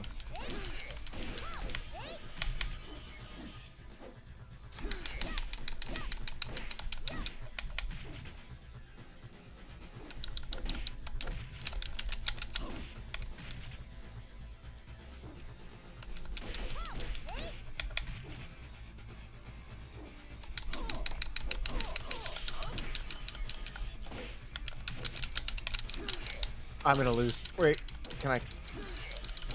Ah! Fight 4. Ready?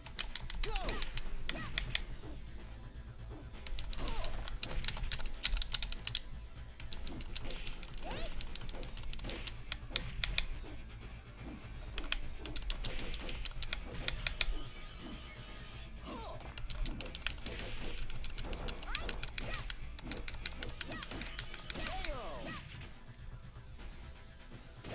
Fight 5.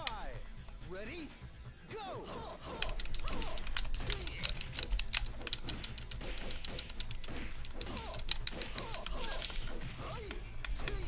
Seem to do my combo ender in this mode. I can't read him. I can't read.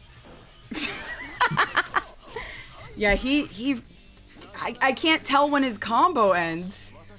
It's so hard to tell because he has weird pauses in between. Yeah, it's like Shundi. It's not far off. Yeah. Yeah, everyone's got a weird style. Everyone has a weird, kind of obscure martial arts style. I'll try him, why not? Okay. I don't think I've tried him, actually. Or maybe I did. I can't remember. I did him twice. Oh, then it was you who got him, okay. I did with him. We fought in the snow like twice. Yeah.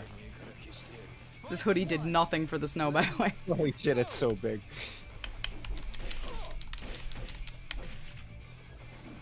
Alright, how do you work? What's this? A little back Oh yeah, I didn't even try throws yet. Okay. Oh my god, it's guard and punch for me. Oh, jeez. All right, guard and punch is great. I can't believe I've gone this long. Ready? Go!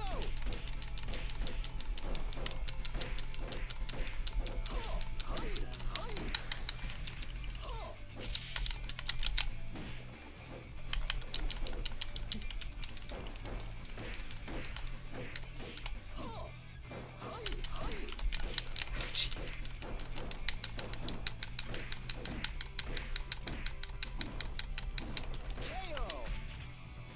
How did suddenly that punch take half of my stuff? Cause health, I think health is on a 100 scale, and some of these hits do like 14 damage. Throws do like in VF5 4 throws will just go from full to dead.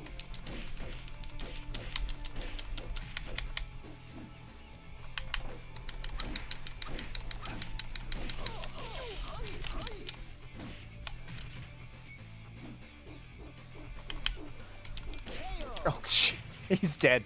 You killed him. I just ran up and socked his nose. Tap. Into Oh. the decapitation. Fight 4. Ready? Go! He was just a monk, man, out praying and shit.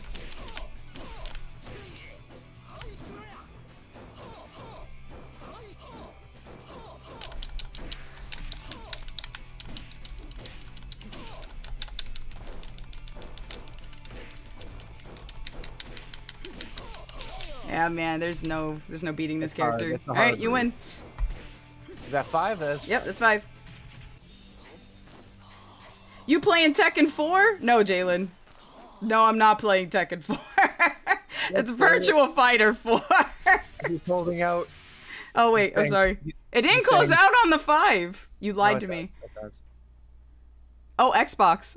Leifei was holding 5 and he was saying, I'm playing Tekken 5. Yeah. It I'm crashed.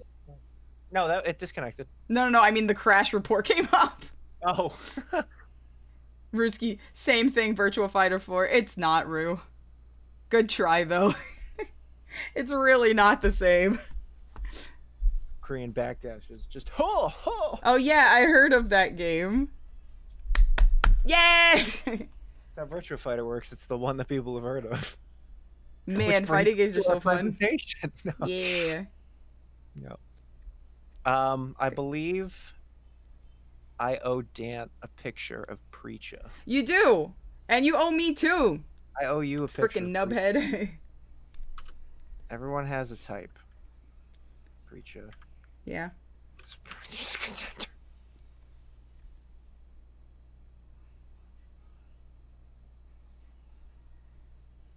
They need to bring back Virtua Fighter as a remake. The most recent one was 2021, right? Yeah. Yeah, most recent one was like 2021. Not that long ago, to be honest. Okay. I guess But fair. I will share my screen again. Let's go from the SNK wiki. Hold on, now I gotta go all the way to the Flicks channel. I'm so sorry.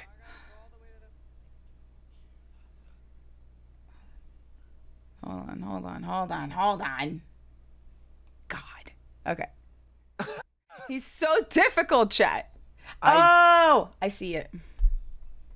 Yeah, I see it. I can understand. It's a Muay Thai with. It's cool. I like the loose shorts look. Mm-hmm. Good look.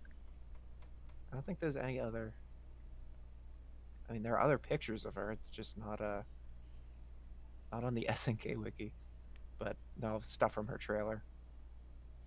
It's a good look. I dig. It looks cool. Yeah. Voice actor Mia Page. Yeah, I'm excited. Her playstyle looks good. It looks like it'll be a Joe, like a Joe like replacement. Which Joe, there really isn't a Muay Thai type in original like Mark of the Wolves. Mm-hmm.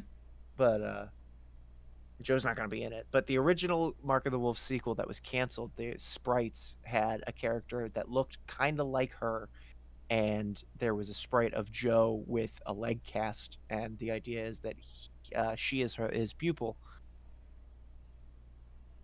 So I'm into it. That's very cool. Yeah. I don't know what the original sprite is anywhere, but good luck. Ultra HD wallpaper. Wow, amazing. The Viruses. The site rules.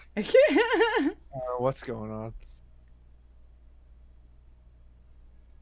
Is it possible to pull up her trailer? Yeah, I can pull up her trailer.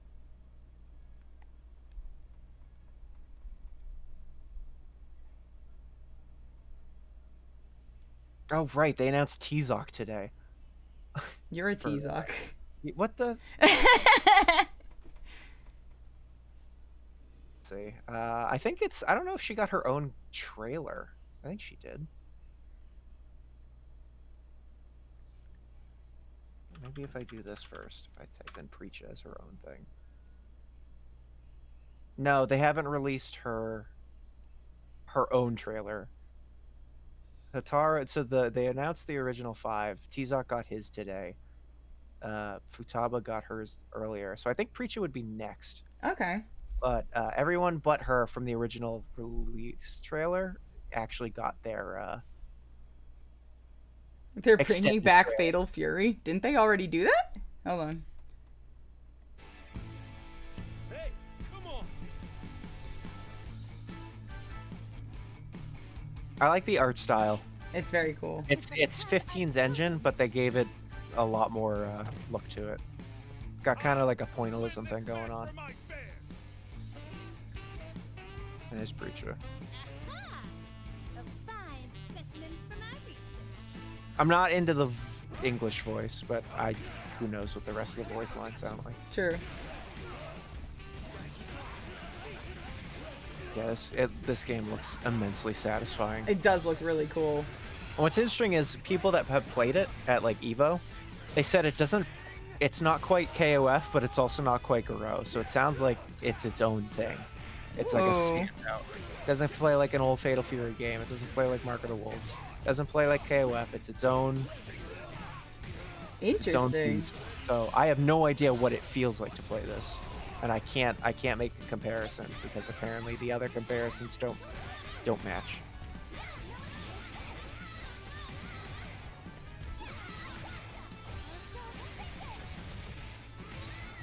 It's very I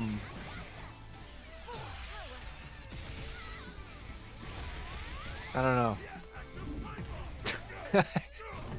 That's my take. Bonk. Ow.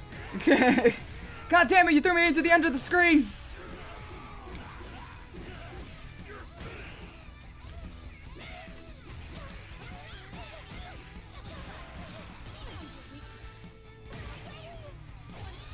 Every hit feels so powerful with her. Yep.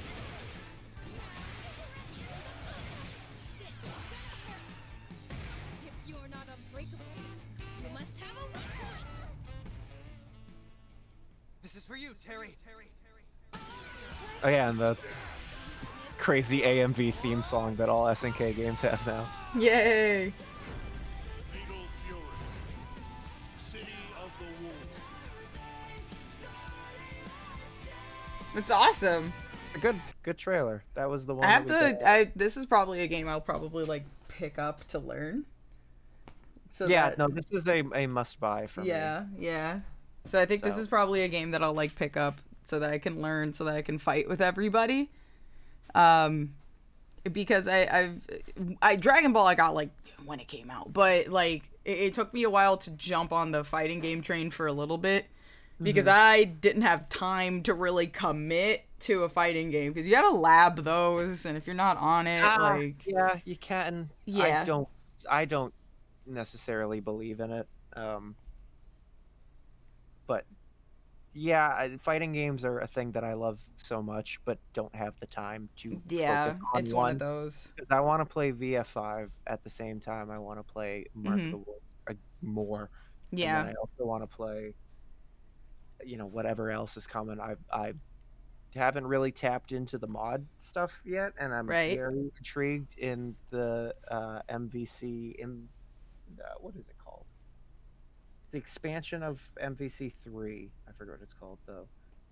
and I want to get my hands on that Capcom versus Sega fan game as soon as I can. Oh yeah, dude. It looked good. It looked really good. It looks really good. You know what? I've been really getting into freaking Sonic the Fighters though. That's crazy. It was so much fun to play when I streamed it, because we had a full lobby and it was so much fun. It's so goofy. But Surrey just announced their gaming lineup, and it's like immense, and Sonic the Fighters is a part of it. Good. I'm glad. On Astro City Cab. I'm so glad that like a lot of these titles are like just coming back. Weird. They got Windjammer's Machine apparently. I'm stoked. That's insane. That's like, I love that game. Yeah. I was talking to chat earlier that I had been seeing a lot of random Sega machines out in the wild that I hadn't seen before. And some really old ones too. Like I ran into a pole position, like aside from the Sega Arcades, the pole position I ran into twice, and one, it was very run down, but the second one I ran into, it's like they modified it, I think, because it looked gorgeous, and obviously it can't be the original hardware. So like, but the cabinet itself was really I wish I would have taken a picture, but it looked like 1-to-1 for what it looked like, and everything, but like a little too mint condition, you know what I mean? Like, it didn't have any wear on it whatsoever, that you couldn't really believe it's an original cabinet. It's like a little too taken care of, that it just seems new, like brand new. So I think it's a refurbished cab with like just the screens and everything just looked super brand new. But it was a really good job on it, honestly. I mean, they just put the boards in, but I mean, Astro City, like, you look at every anime or depiction of an arcade, like, it wasn't until like the 80s and 90s, especially in the West, where cabs were the game. The game had its own cabinet. True. With its own side art and its own banner. A lot of the times they were just putting those boards into those generic cabinets, and that's why the Astro City one's so well known and famous. But I did want to, just to end the stream, just to kind of catch us up to where we are, because we didn't obviously play Ultimate Showdown. Do you want to see the intro to Virtua Fighter 5 in the Like a Dragon engine? Yeah. Also, hi Emperor, welcome in. Okay, so this is the intro. It's very pretty. Put the volume up a little bit. Okay. Yeah.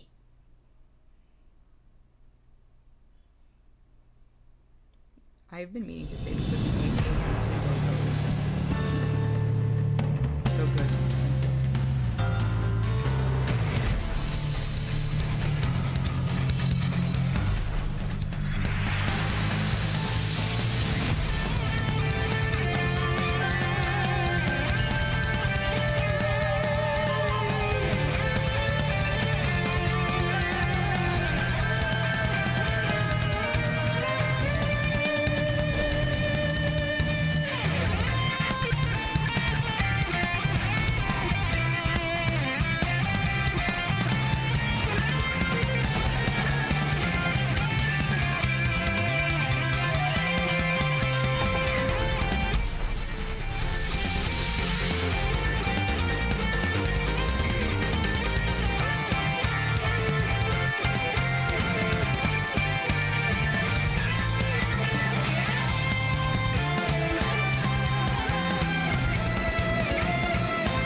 should be mentioned. My mantra is that every Whoa. next level. Or mantra.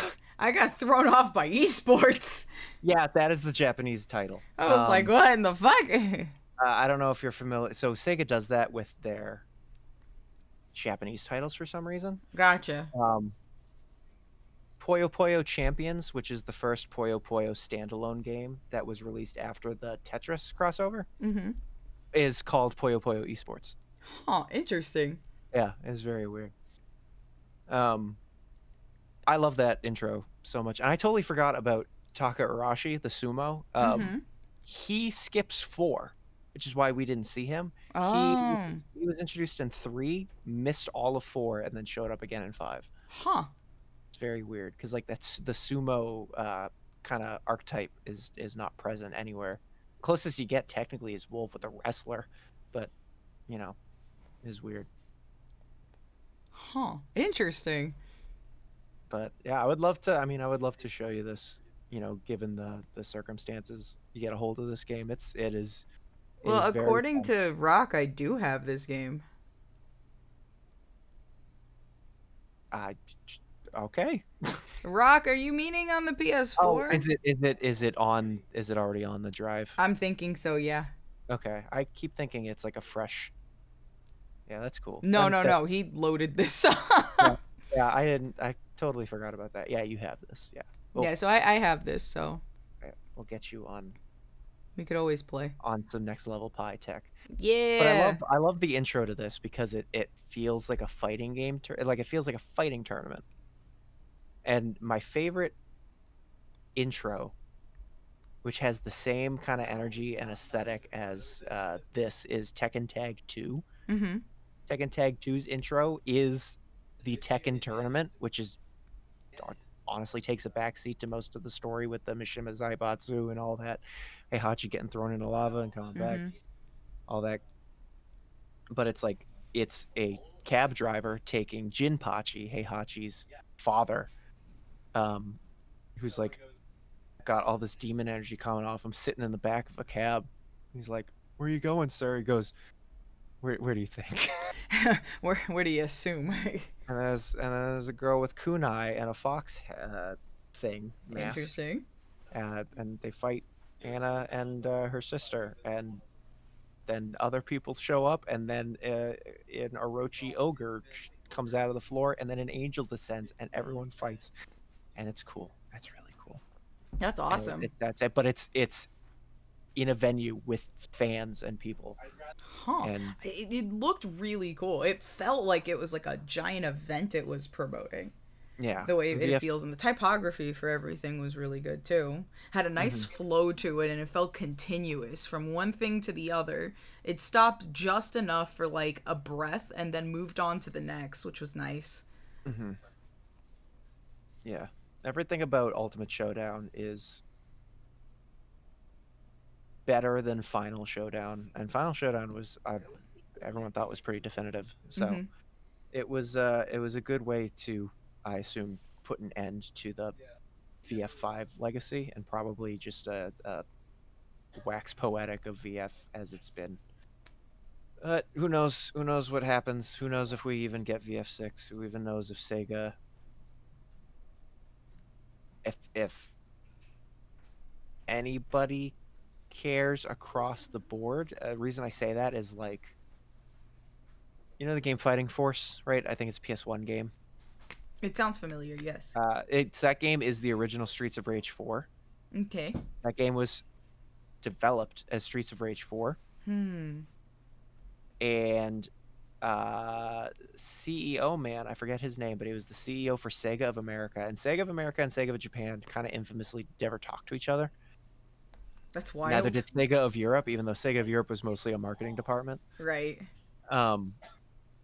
They bring it to him, and he's like, what is this?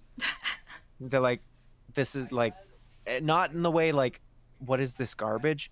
What is Streets of Rage?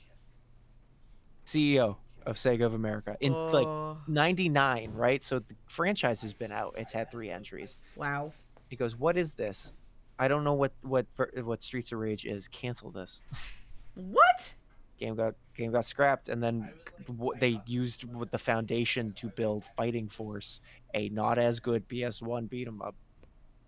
That was, had he not intervened, going to be Streets of Rage 4, which would have been weird because that would have also still been a weird 3D.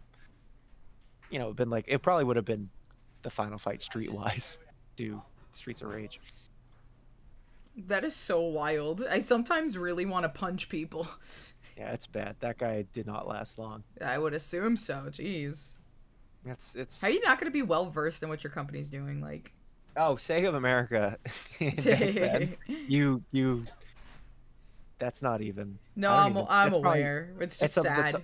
It's one of the top 3 dumbest decisions, but it's definitely not the first. That's also fair. There's worse. Jeez. We love big business execs. Yeah, I come back to GK threatening to punch people. No, just more saying like the decision. You'd hit him with that Lei stance. God, yeah. And then he'd go, "What the hell is Virtua Fighter?" What a wash that was. Fuck. And you get dusted. I gotta come back. Well, I mean, after you get dusted like 10 times, you gotta come back. It's where the pie chan has. Okay, it's where the blueberry pie comes in. You got your raspberry pie, and now your blueberry pie. Yahoo!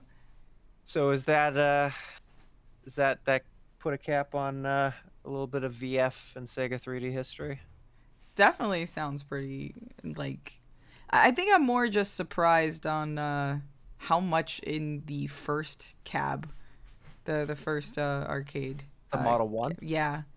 Just like when you showed the picture of like the particular game and all the stuff that was in the back. Yeah, that was included with the, that was the PCB, that was the sound card. It's just that was insane looking. And that ran.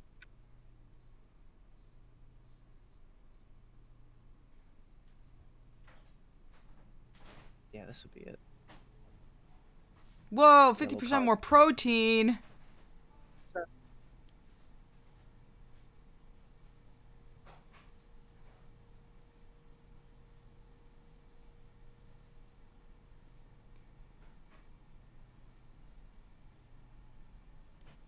Man, it's stuttering so bad.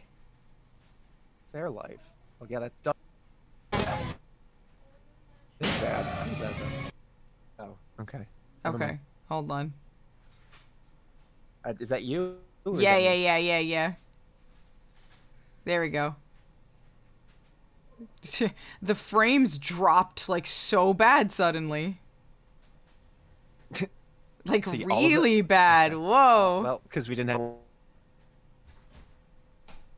one.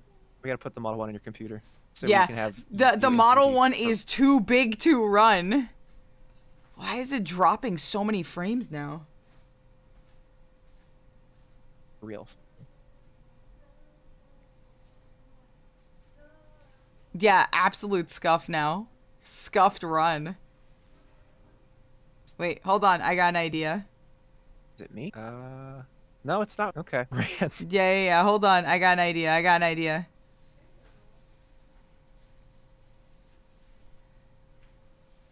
Okay. Hold on. Your idea. I don't know if it's worth it. I was only gonna show like 20 seconds of footage. I know. Give me a second. Try to. Jeez. I don't know what is up with the internet lately, but it has been fucking up like every day. It's getting worse and worse. Yes. Hi, Noby. I love you. Are we? I don't know, actually. Still? I don't know. Hold on. Oh, good. I'm gonna close the screen share, and people can look up virtual racing. Are we going with John to that thing on the 24th and 25th? The oddities? I have to see because I'm pretty sure I have festival stuff that weekend, but I gotta check. Okay. Because if I do go, I can only go for like the morning and day. The schedule tomorrow. I requested off, but I don't know if they're gonna give it to me just because of how short staffed we are. Gotcha. Yeah, mine's So literally. I'm gonna know tomorrow. I'm not even allowed, like, I was gonna take a week off in September for anniversary stuff, and they genuinely were like, you can't take off the first 2 weeks. I was like, Jesus Christ. And I also put in my request for the 8th when we all want to go out to. Yeah. Oh my god. No, Yeah, no problem. Oh god. The internet's so borked. Why is it so borked? Why? Of course it happens towards the end. I mean, Came in and said, thankful "What that the it hell happens is-" towards the end, but still. There's a rate. Yeah, it's a radio stream now. Wait, so can you guys actually hear us like audio wise, but you can't? I mean, I have always wanted to do a podcast and grab you on for